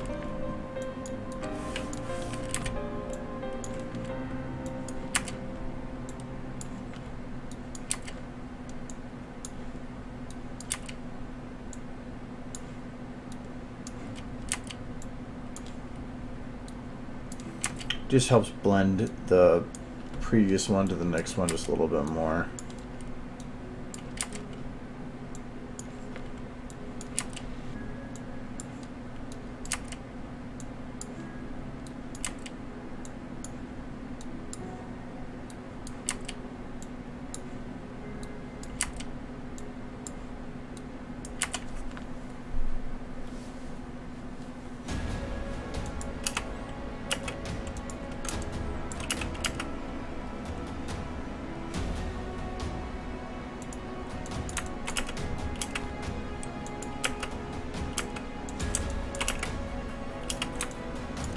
Whoa.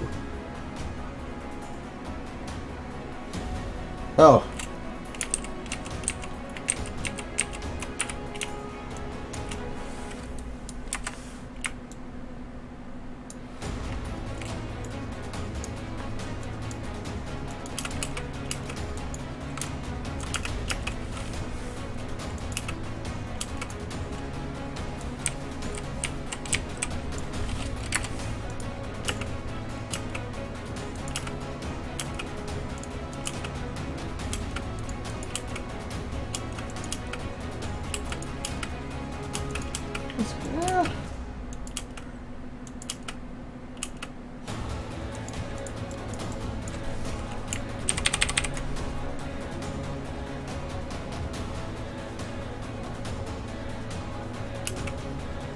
Save.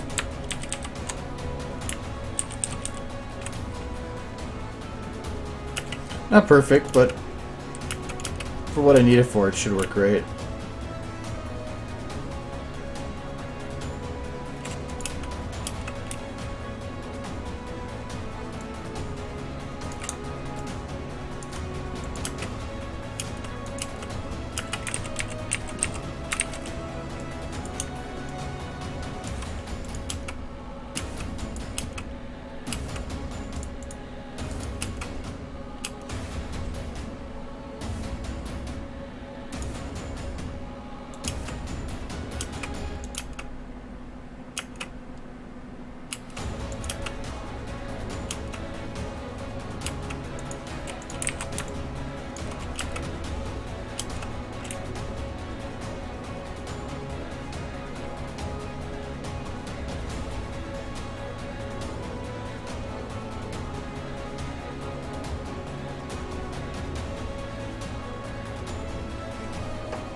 Well, a lot of it is the keyframes aren't the end all for everything.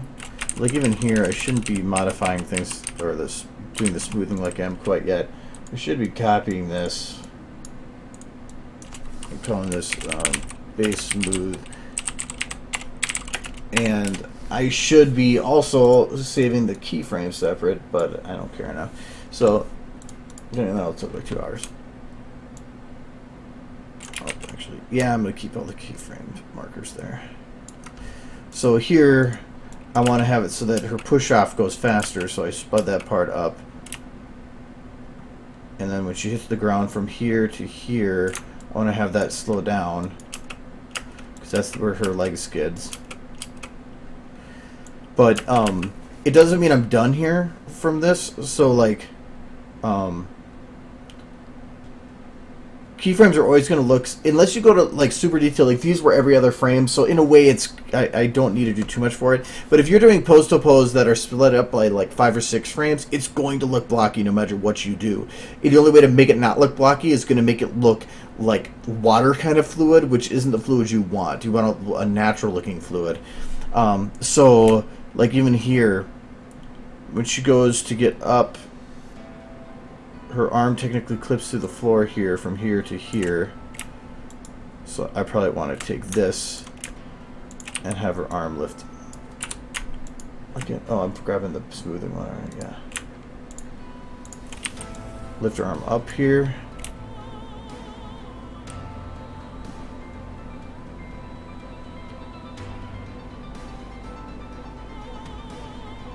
Probably gonna have her head follow a little bit more like down.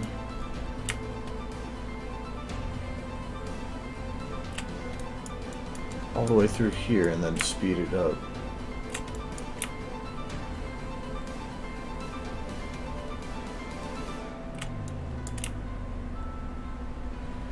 Even through here, I probably want to have her head be more up.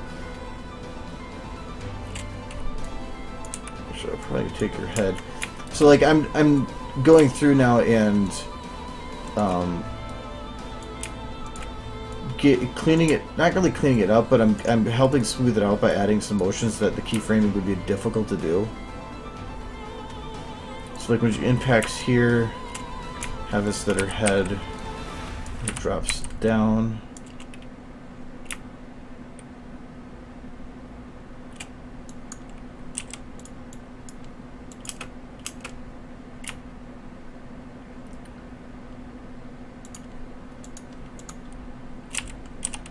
Have her head stay up a little bit here.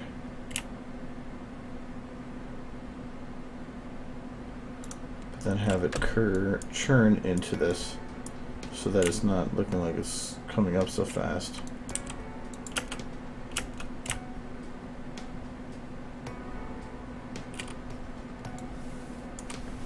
Same with their neck, but I'm going to delay the neck a bit.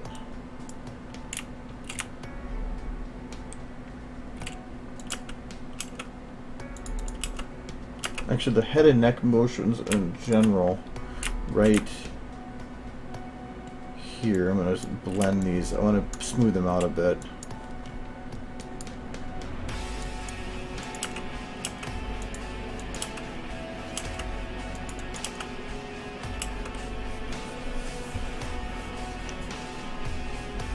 But to me the keyframing is just where's my bits? I actually show a bit how I did it in a different thing I made for conventions.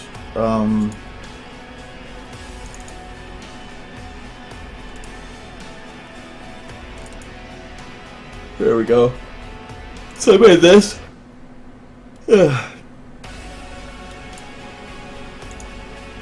So this is taking the bit where Trixie is, and I'm showing like the 4 stages of keyframing, and which is stage 1, 2, 3, and 4 for me anyway. So first one was keyframing, so this is going to be just keyframes.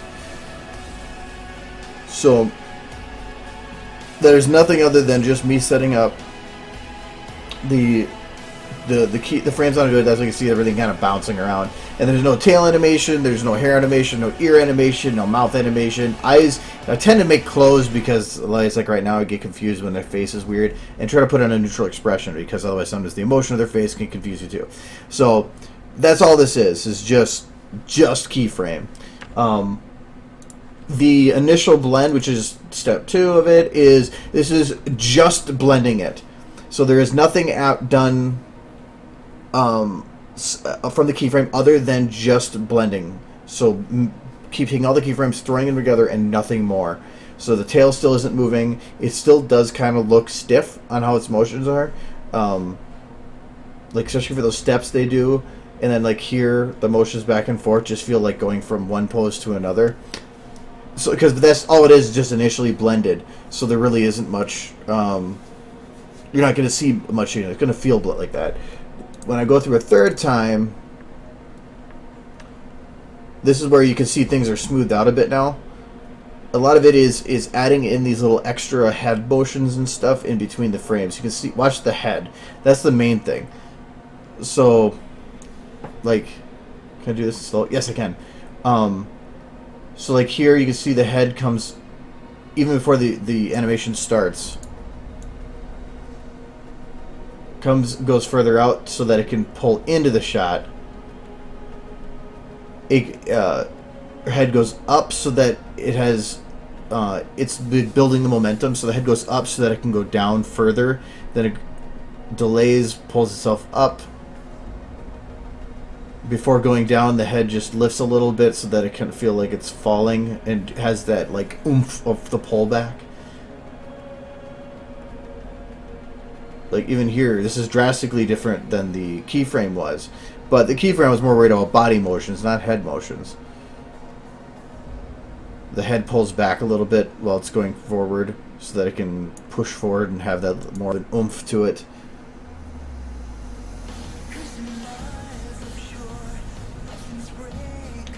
So you see that a lot of what has changed between these two isn't as much... the motions are exactly the same. It's adding that feeling of momentum. Instead of... heads shouldn't immediately pull back into a position. They should have this fluid feel to them. And usually at any extremity is that way. You can even see here with the hoof. When she lifts up the hoof here, it goes up and then it kind of swings and delays itself behind. But if you look at this one, it doesn't do that. It just lifts, goes up and down. It's just those. It's those are the little things. And then the final one was like, I mean, if you think this was smooth, this one, there's no hair animation and there's no tail animation, ear animation. If you add that in, then you get the final one, which is what this one is. So that's with all the hair. The hair is locked in, the tail is animated fully, and that does a lot to try to bring things to life. Really, the only difference between these two is the hair and the ears. There's nothing else that's actually different. Their motions are exactly the same. This one has the lip syncing, obviously, but that's really the only difference, and it's amazing what it can do. Like even here, you can see the hair doesn't really do the natural motions here. Here I had it so that when the hair or the head like pulls back, here, or like there, you can pull. It falls forward and then pulls back quick. That's much more natural movement. So, how to use fall offs? Really, when it comes to adding like those motions, it's just finding the area and just like let's see here. It's just like say here.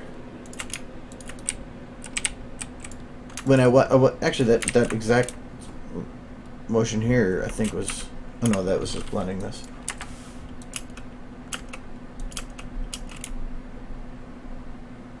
But like here, the head is supposed to go down, so I'm just gonna say this is about where I want to hit the peak of going down. I'm just gonna select whatever random amount of time here. I don't care because this can be easily changed in because they're floating modification layer, which is amazing. So I'm just gonna make the motion that I kind of want to have.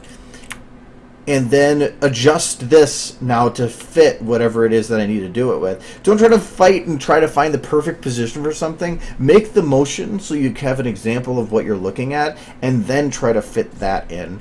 So like here, I'm putting myself where the camera is because any other angle doesn't matter. I only care about what the camera is seeing. So does this motion fit? This would be without it. Let's put this back in. So I'm probably going to tighten it up. If anything, I want to make it a little more drastic. Probably drag that off a bit more. Nope, now it's going too far out. Maybe a little bit more that way. And as for what fall-offs to use, it just depends. Do you want it to get to it quicker? Well, then use the one for its slow start, quicker end. I mean, for me, it just comes down to practice. Because to me, practicing it doesn't just get you better at the software. It also gets you to recognize the situations to use certain things.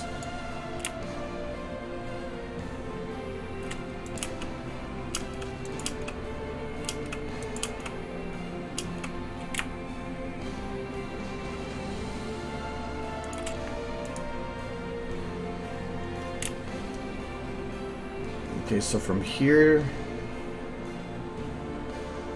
to here, I want to have her eyes closed.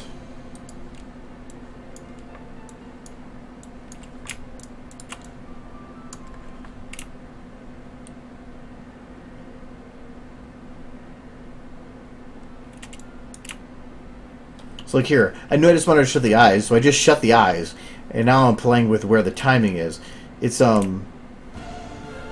It's actually a joke, an inappropriate joke, so I'm not gonna say it. But it basically says that you know what you want to do, so just do that, and then just make do everything you need to do, like here, to make the motion, and then just fit it. Worry about only one thing at a time. I know that I'm going to have the eyes closed, so I can just do that right away. Like here too, I just realized the arm from here to here, this leg is clipping through the ground. So I'm just going to select the time in which it is clipping. So that's what I'm saying, it's right here's when the leg hits, and here's when it doesn't. So I'm just going to grab that time frame. That would be perfect. And I'm going to lift that arm.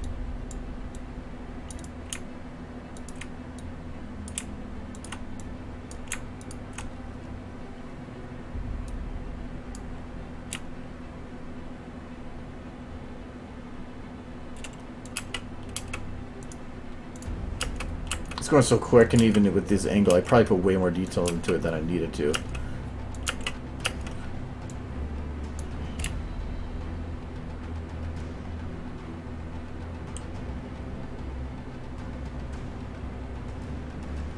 She should probably be frightened here. Her mouth's going to open.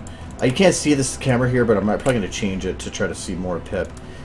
I want to have the mouth open here.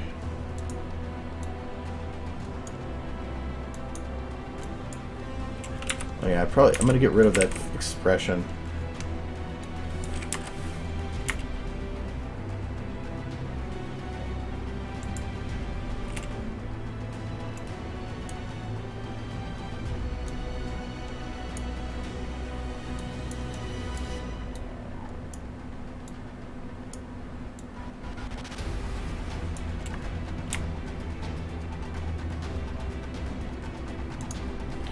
Okay, have the mouth open here.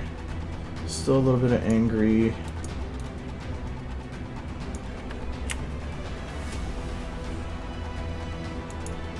When she lands, I want her to grin. Kind of.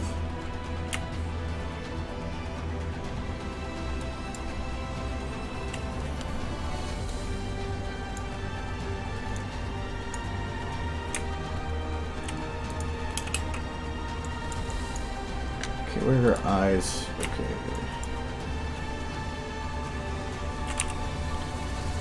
Don't want her to be like that. I want her to be still surprised.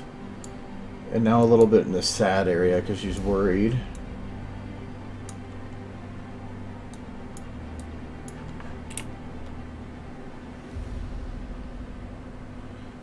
I think her head's going to have to lift up here. Where is my zenith?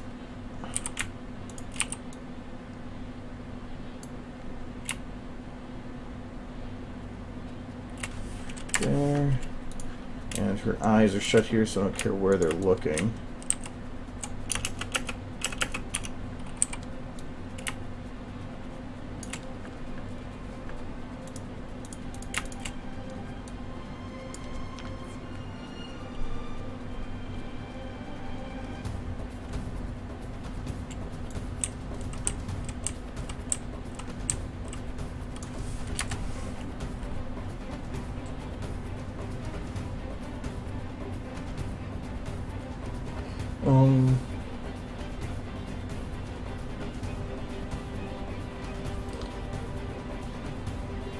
Yeah, kind of trying to understand what your. Yeah, I'm using round to blend them. As for like figuring out how to figure out where to blend things, that's really difficult. I try to cross over it a teeny bit, but if you start crossing over too much when blending, you're going to get, because like at this keyframe, this is how it. Well, apparently her leg is broken again. I must have missed a frame. That's fine though. Again, you can't really tell these things. Again, I'm kind of similar here. Yeah, that should work. It wobbles a little bit, but you're not going to tell. But like for this keyframe here, how I was blending them, I was doing it like this. Because they were too close. If I were to do the blending just like this without crossing over a little bit, it would make it so that at these inner points, it would basically just be a linear thing of bam, bam, bam, bam, bam motions, very, very stiff. I didn't want that. So I did add the fall off here, but if you add the fall off, you're crossing into the motion of something else, and you're going to be affecting the motion on this frame. Well, this frame was saying the foot was, say, at this position, or the foot was at that position. If you're doing like a walk or a run, by crossing over too much, having that blend cross over into that other keyframe or that pose, you're going to start causing sliding because you're affecting that position of that keyframe. You may not want that. Hell, even technically, because of how I pulled this, you can see that these frames are now between frames, because the only things that are going to be rendered are wherever this bit is. All the stuff between these 2 points is completely useless. I could actually select this point out of the entire video, say in, like that, and render it. It probably would look almost the same. The motion blur might be calculated a little bit differently, but it wouldn't really look any different because all the stuff that's happening between frames doesn't matter. All that matters is the ones at the beginning of the frame. So by squeezing out together stuff like this, now this pose right here is lost. It's between frames. It's going to be very, very close to, especially if you're running at like say 60 FPS or something. But it is now going to be off frame, or not exactly the way I had it. But she's mid-air, so I don't care, and it's going fast, so I don't care. But then this one is still on frame. This one's still on frame. This one's still on frame. So those will be fine.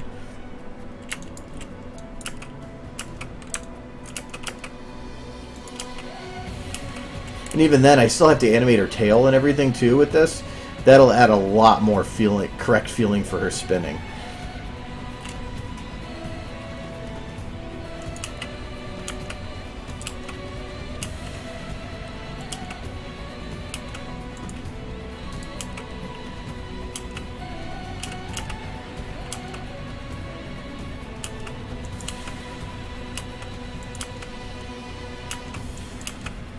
Originally had her Xena turn her head.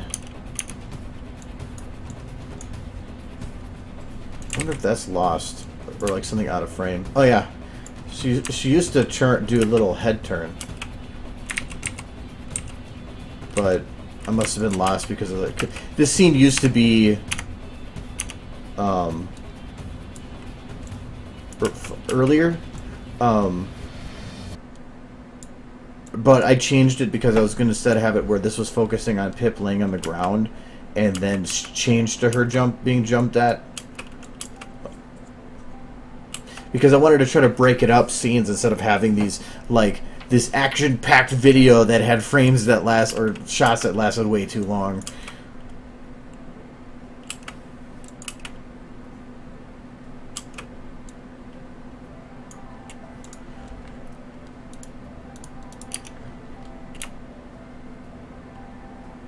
I think to make Pip stay in the shot, I'm going to have to pull the camera back.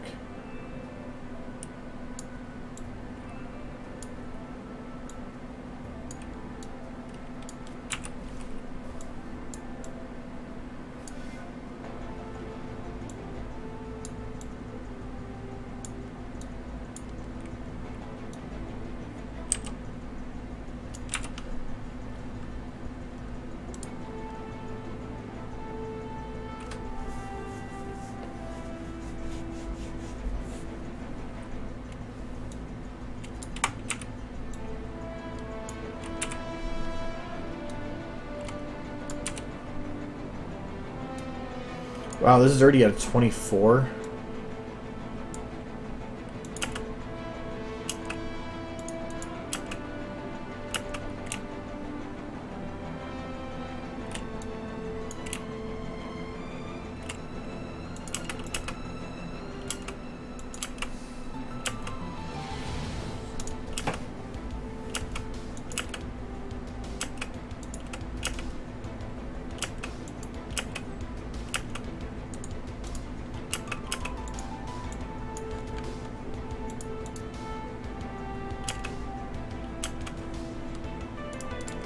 Okay, that should be fine.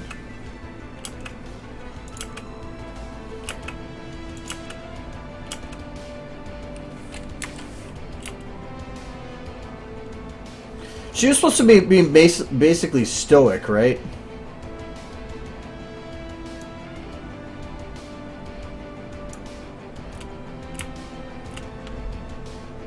Because I don't think she's supposed to have, like, too much emotion.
Oh no, that one I realized what I did wrong here. I was just going to make the eyes closed, and I ended up making the other part.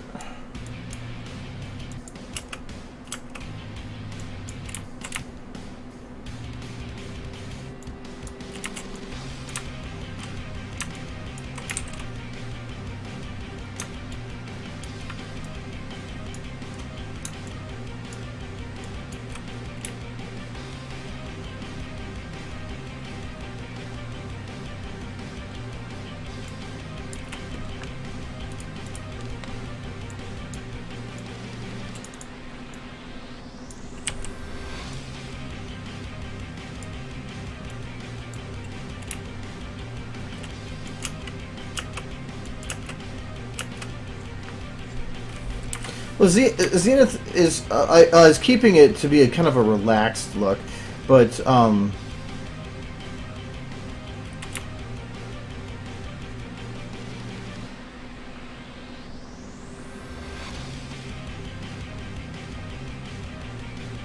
might be actually close the eyes a bit. No, you would think that she'd be looking where she's landing.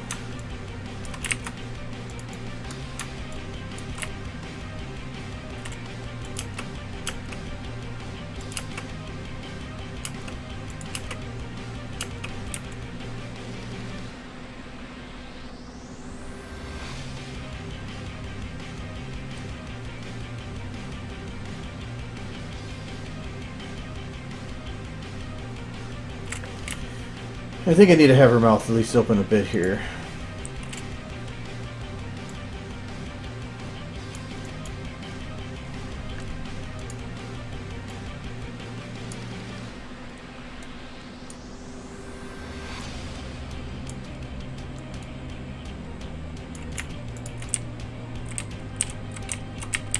Oh, the open-close mix don't work with her. Just pulls the jaw back.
Hello, making Pip roll away from the oncoming onslaught.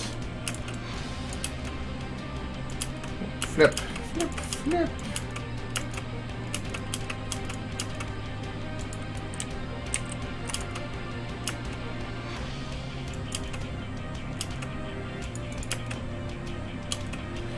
I'm trying to think if there's anything I need to do in terms of major bits. Obviously I need to do her tail and her hair and stuff, but...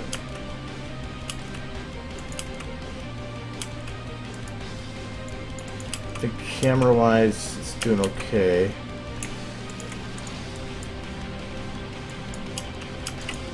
I really wish I could have done a darker scene with this, but it was set during the day, and if I remember right, it was a dry day too. What is the error?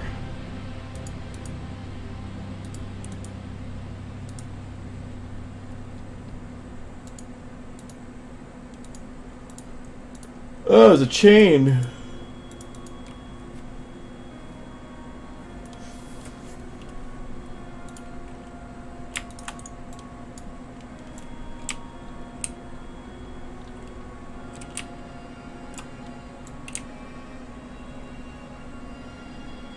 Oh yeah, this is definitely not the map. What map did I use for this one? Coliseum.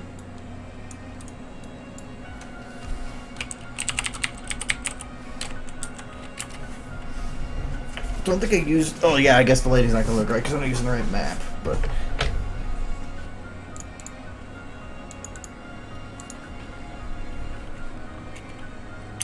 I was still working on finishing up the map place, the stuff.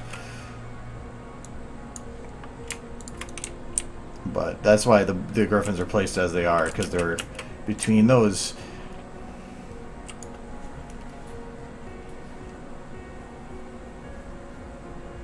No, not animating the arena fight, I'm animating a part of it.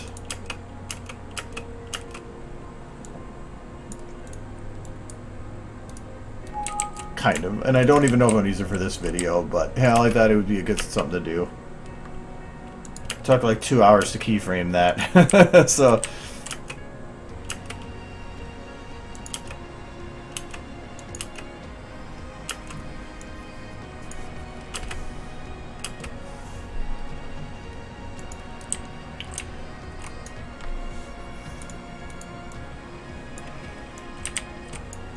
Let me see if I used the night version and lit it myself.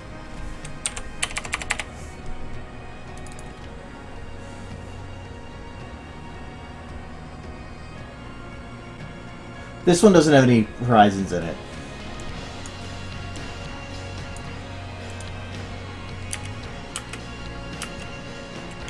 Yeah, I think I used the night one and then just was lighting it myself.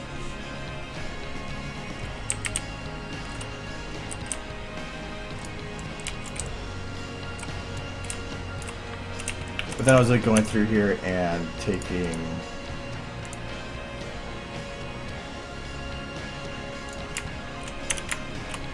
a crap load of 4 models, just grabbing random ones and turning them. Because all it was is just a concrete slab, just crap loads of them. So I was just randomly turning them, and I have to, not think about it, pull them up a little bit so that it doesn't clip. But I was trying to break up the floor so that it looked random. I thought I had a crater or something in here too. Maybe I never did that.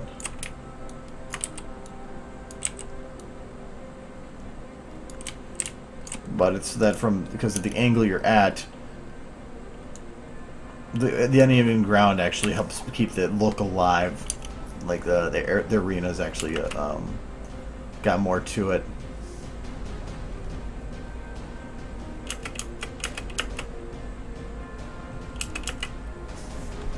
That's set up for the blur, kind of.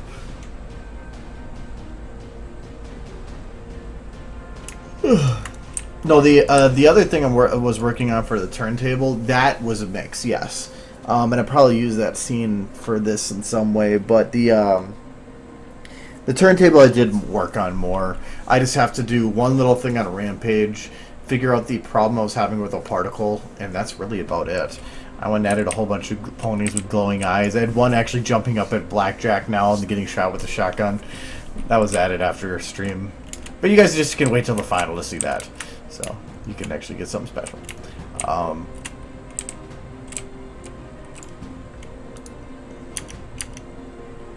Cage and not the cage walls.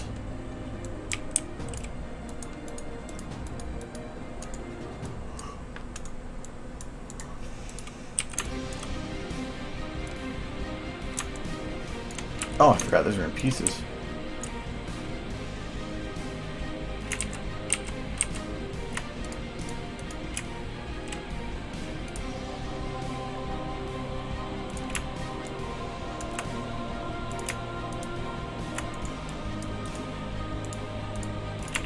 And while these kind of look plain and boring, the purpose in using them isn't as much for being the end-all detail.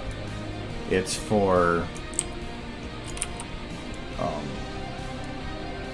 getting something on the wall as an undercoat that's not that stone, which would technically like really not make any sense.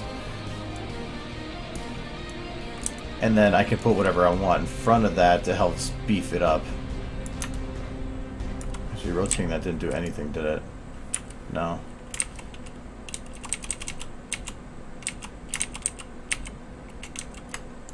I thought it would look different upside down, but apparently not. Because how far does this go? Camera shake goes at least a couple more.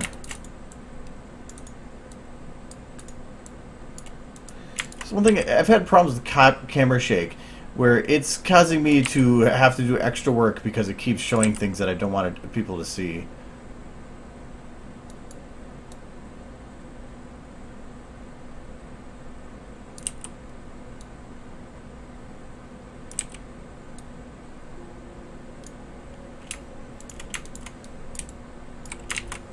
Okay, so does that fully take it? No. Damn it. Okay. One more.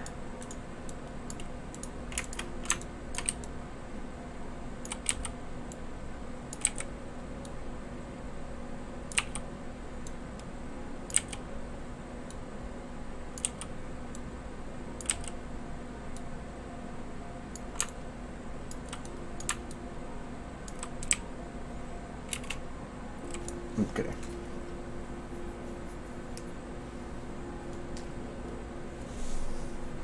I understand the wearing socks thing. The way I always felt is that sometimes clothing hides things and therefore creates a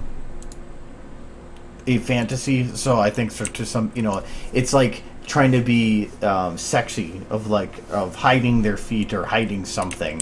So I think people just like it because of that. It's like, I don't know. It's hard to explain, I guess. I think it's just people want to have something that's considered adorable, I guess.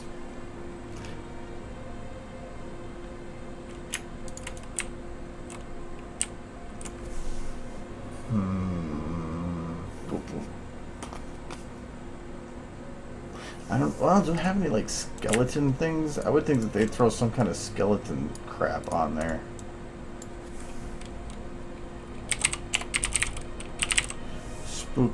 No. Spooky, scary.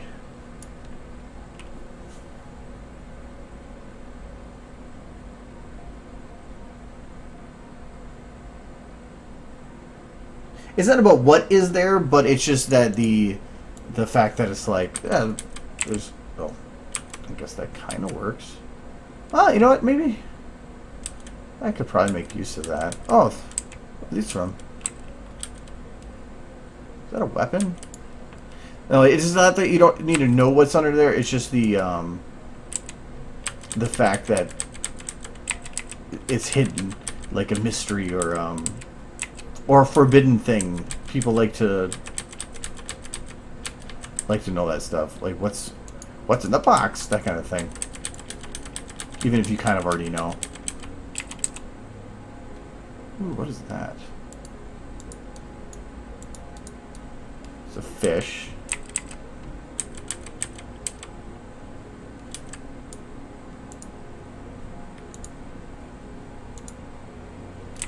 What's that from? Episode 2? A lot of skeleton parts from episode 2. I know that they had some kind of bones because I've utilized them before.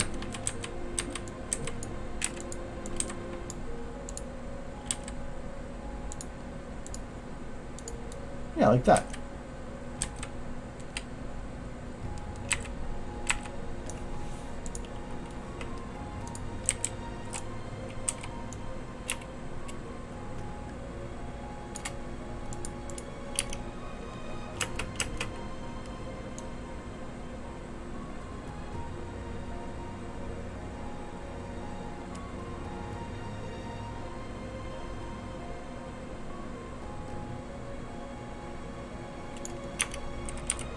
I don't know if I made her a bit too much of a ninja.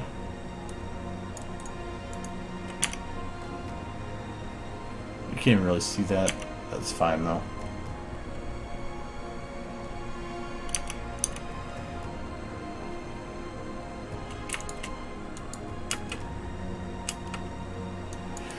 I might have to render that just to make sure that because like here with the motion blur,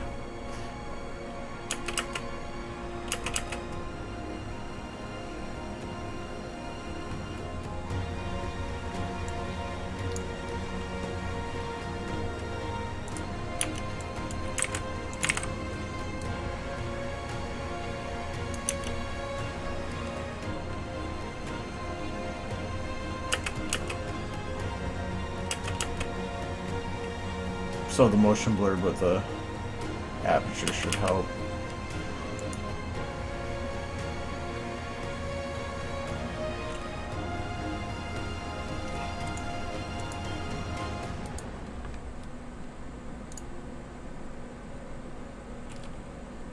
What setting am I rendering this at?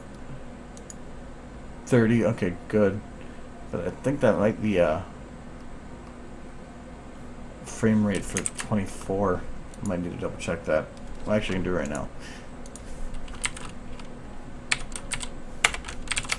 Yeah, that would probably do it. It should be running at 0.1666. But instead, I'm running at that.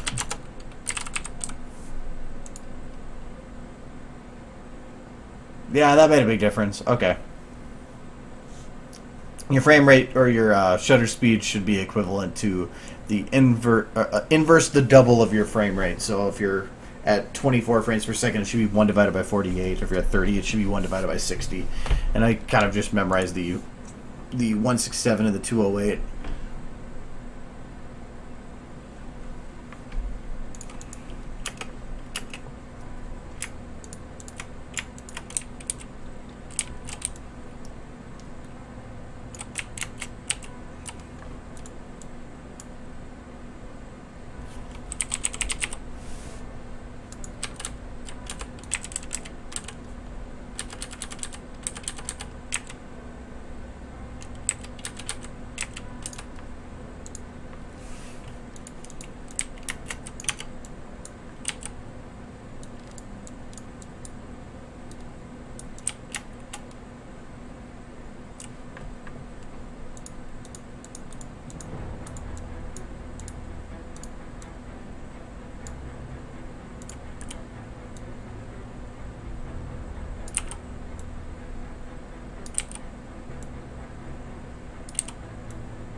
I don't think you're going to be able to see the details of this from a distance, but it'll imply trash.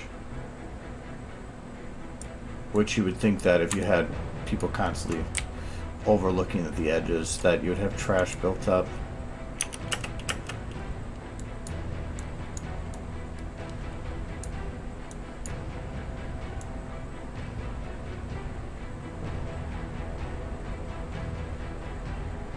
it's hard to see that one specifically, but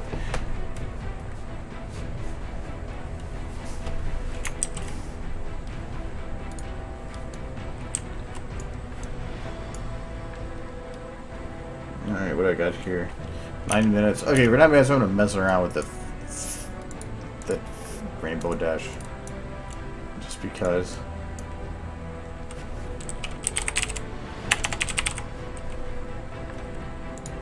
You could hit so many funny buttons. Where is Rainbow Dash?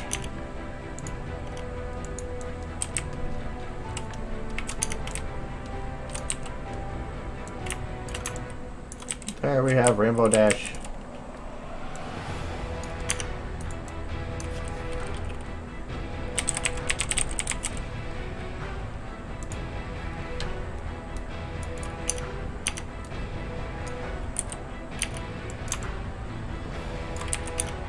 Why did that not work? Wow, that is not bone mergeable. I think I've said that before, but still.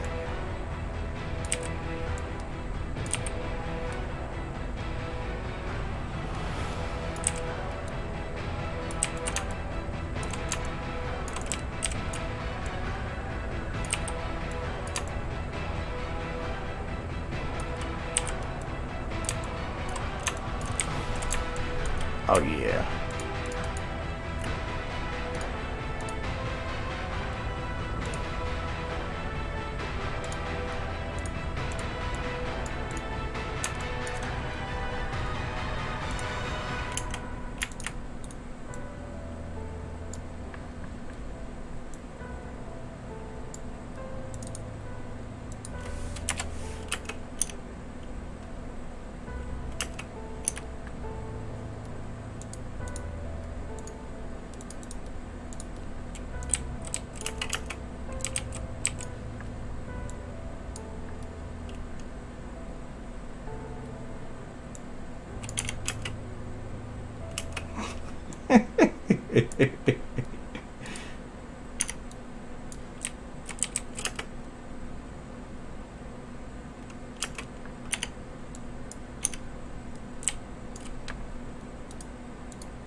Just prancing, it's just happy.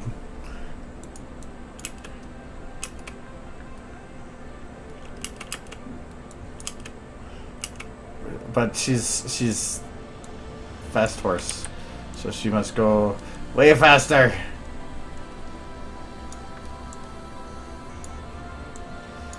Yeah.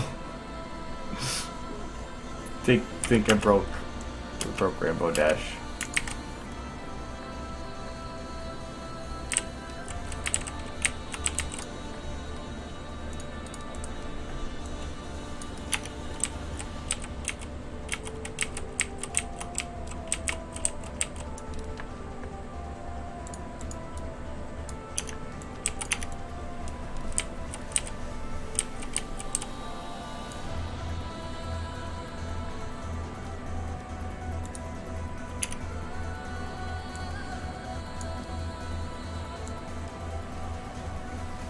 Yeah. Hey, how you doing, big boy?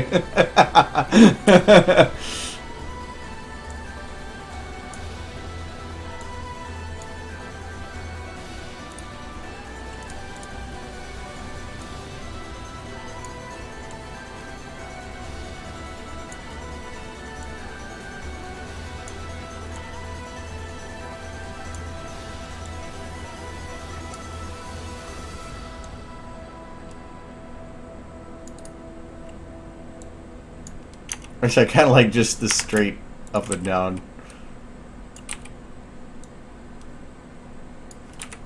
Kind of like as they are. I really don't even change them. Wait, where? Which one's the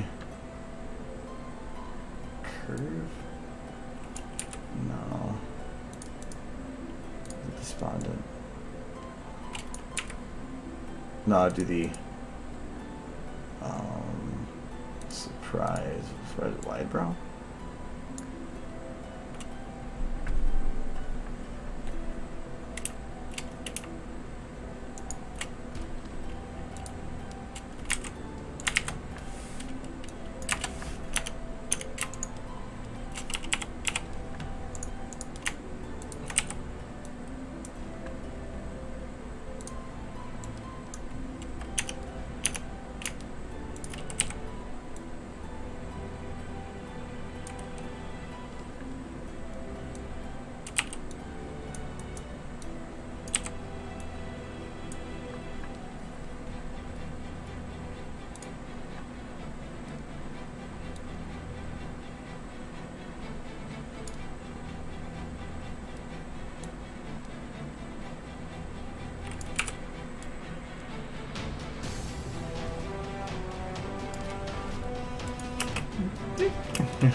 Okay, that didn't look as good as I thought it would.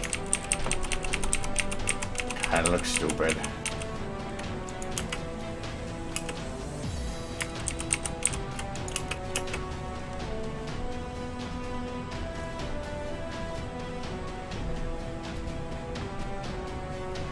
There's probably not something wrong right with her lower job. That is perfectly fine.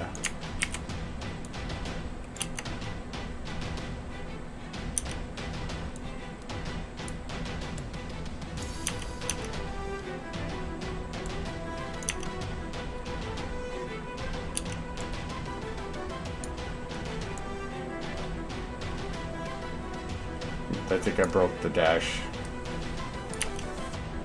I broke the dash.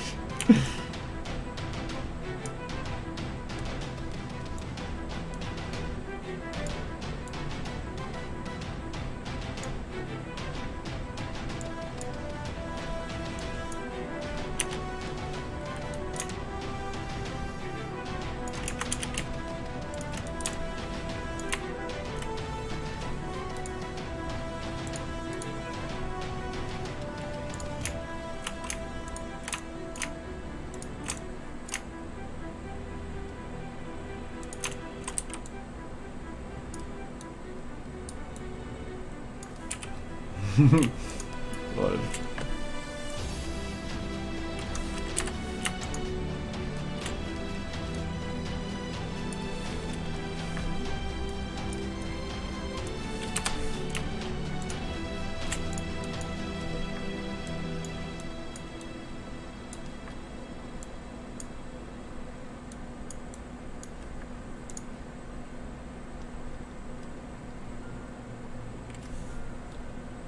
Trying to learn all these new placements and stuff here.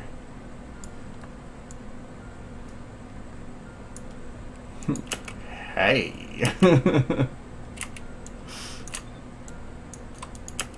Hey. Okay, the eating one's face part probably not still working, but hey.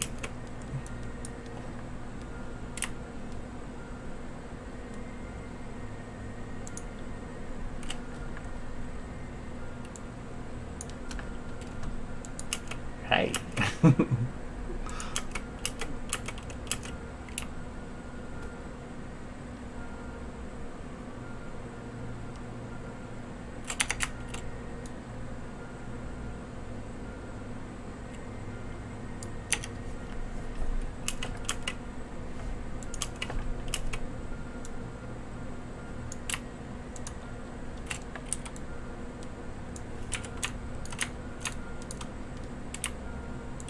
Cool thing is, I like being able to do this.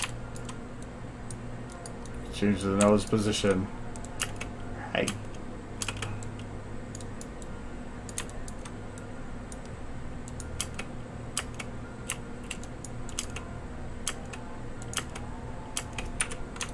I heard I was gonna escape.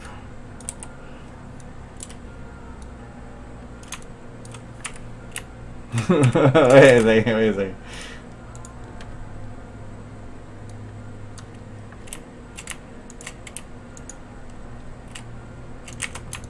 could do like a horse face.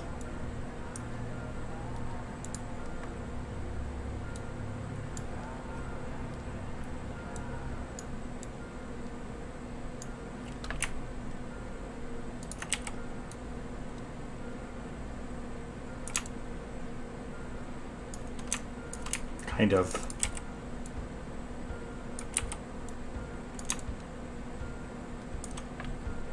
You call this a horse face.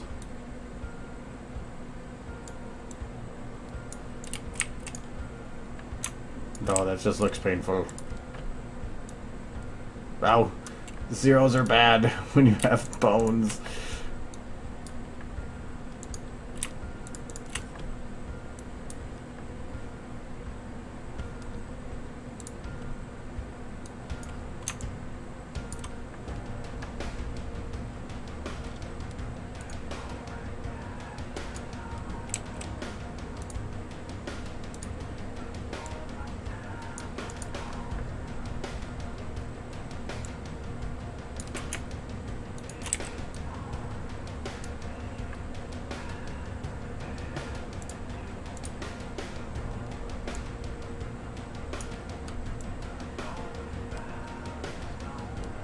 Yup, yup, yup, yup, yup, yup, yup. Yup, yup, yup.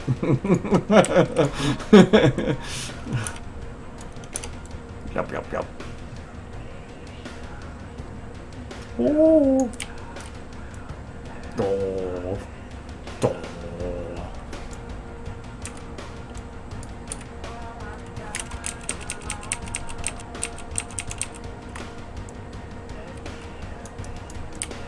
Sheesh, Dashy. Why the long face?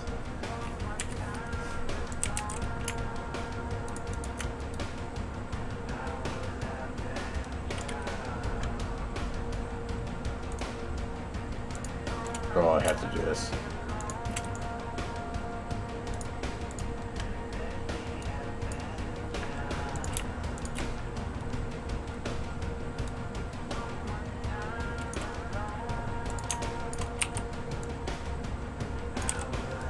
What the fuck? Okay, no, that's that was so fucked up.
The tongue is not moving enough.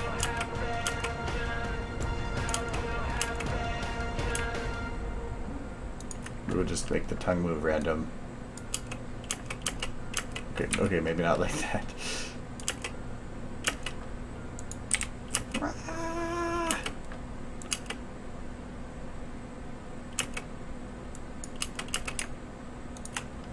And then we'll have random nose.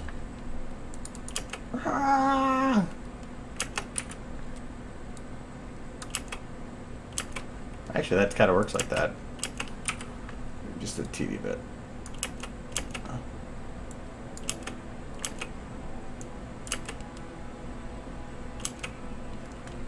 If I take the mouth and shut it.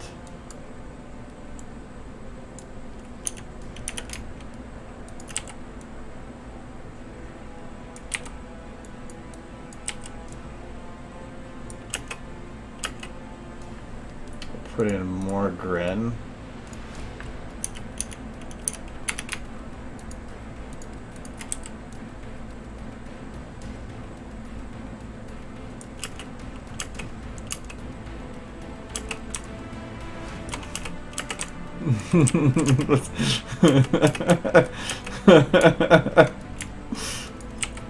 Ah!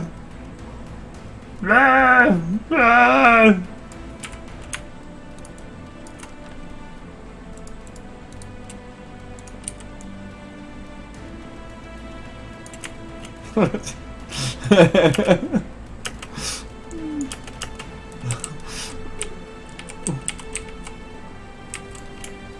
Well, if I could.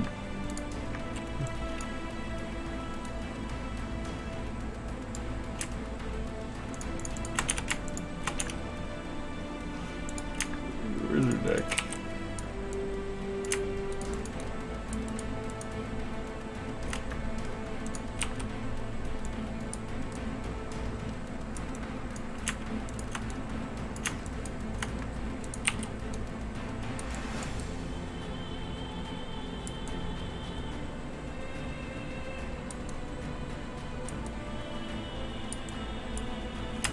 No, it's funnier without the neck, or with the neck like it was.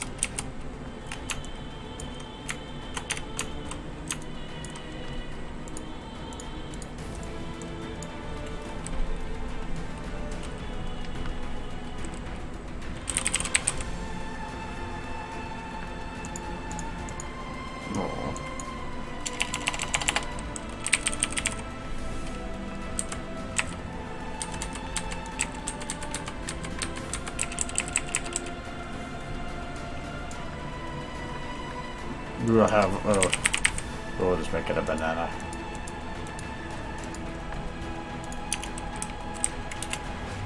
Where's the banana?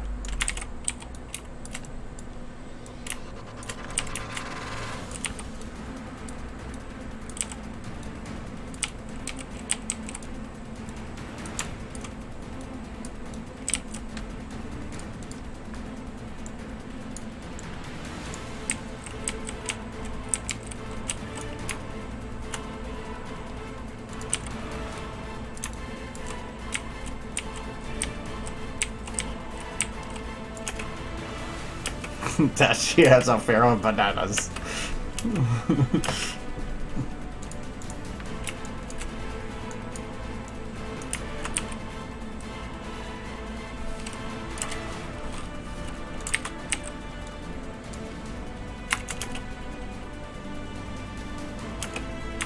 Aw, it was a fast spinning banana.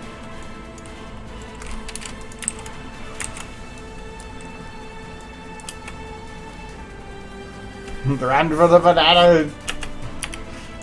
Scary!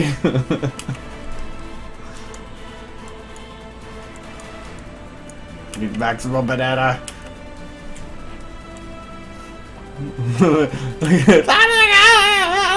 And then brain just stops working.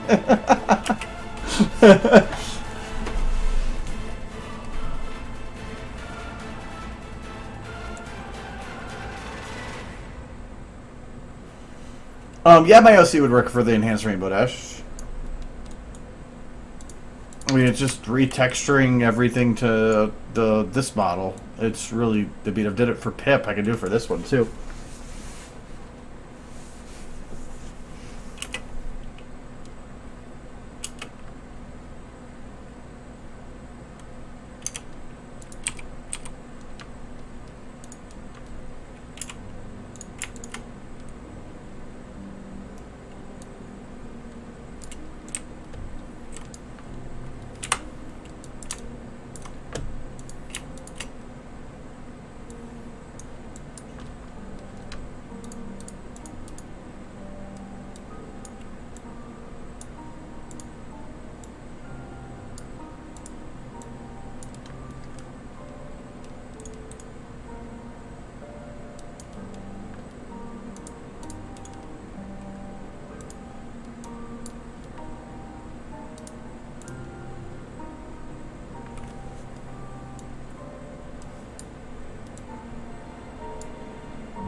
banana.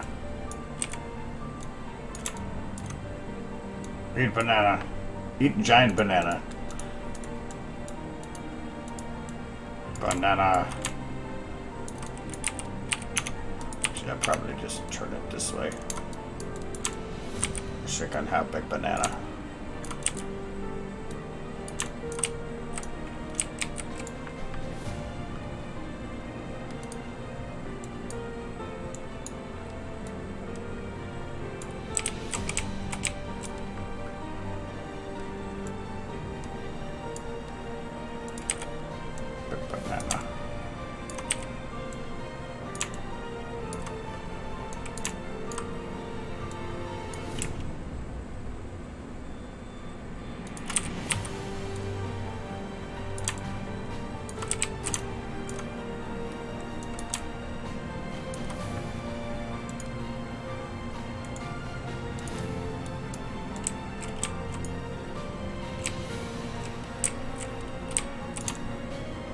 Now there she is, one with the banana.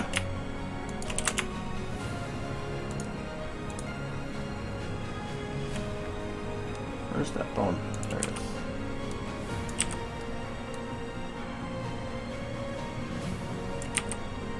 She will wrap her entire mouth around it. There.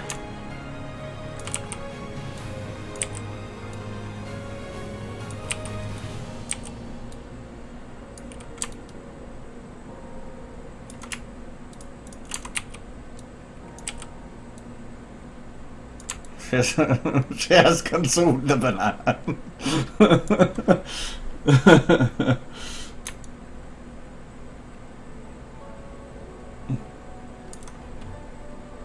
Well, at least make her happy about it.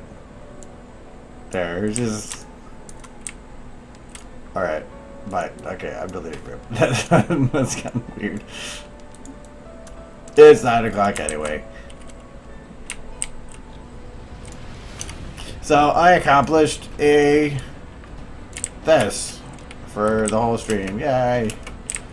The whole evening just to make Pip jump backwards. God damn it! I hate animating sometimes, and I haven't even finished it.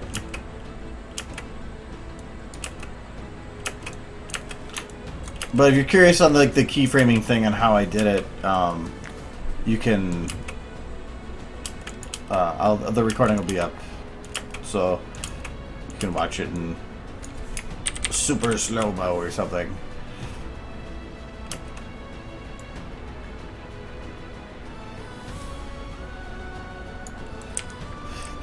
One fun horse. Kinda has a pose reminiscent of. That's innuendo. Okay. Anyway, 9 o'clock, so. Yeah, that will be all. I will be by Friday. I want to figure out what it is that I actually want to start working on for the conventions, because I don't think that'll be this video, but it might be similar to, but I'm not sure. I kind of want to figure that out, so at least then I can start working on a video for those, because it'll be technically the first conventions in 5 months.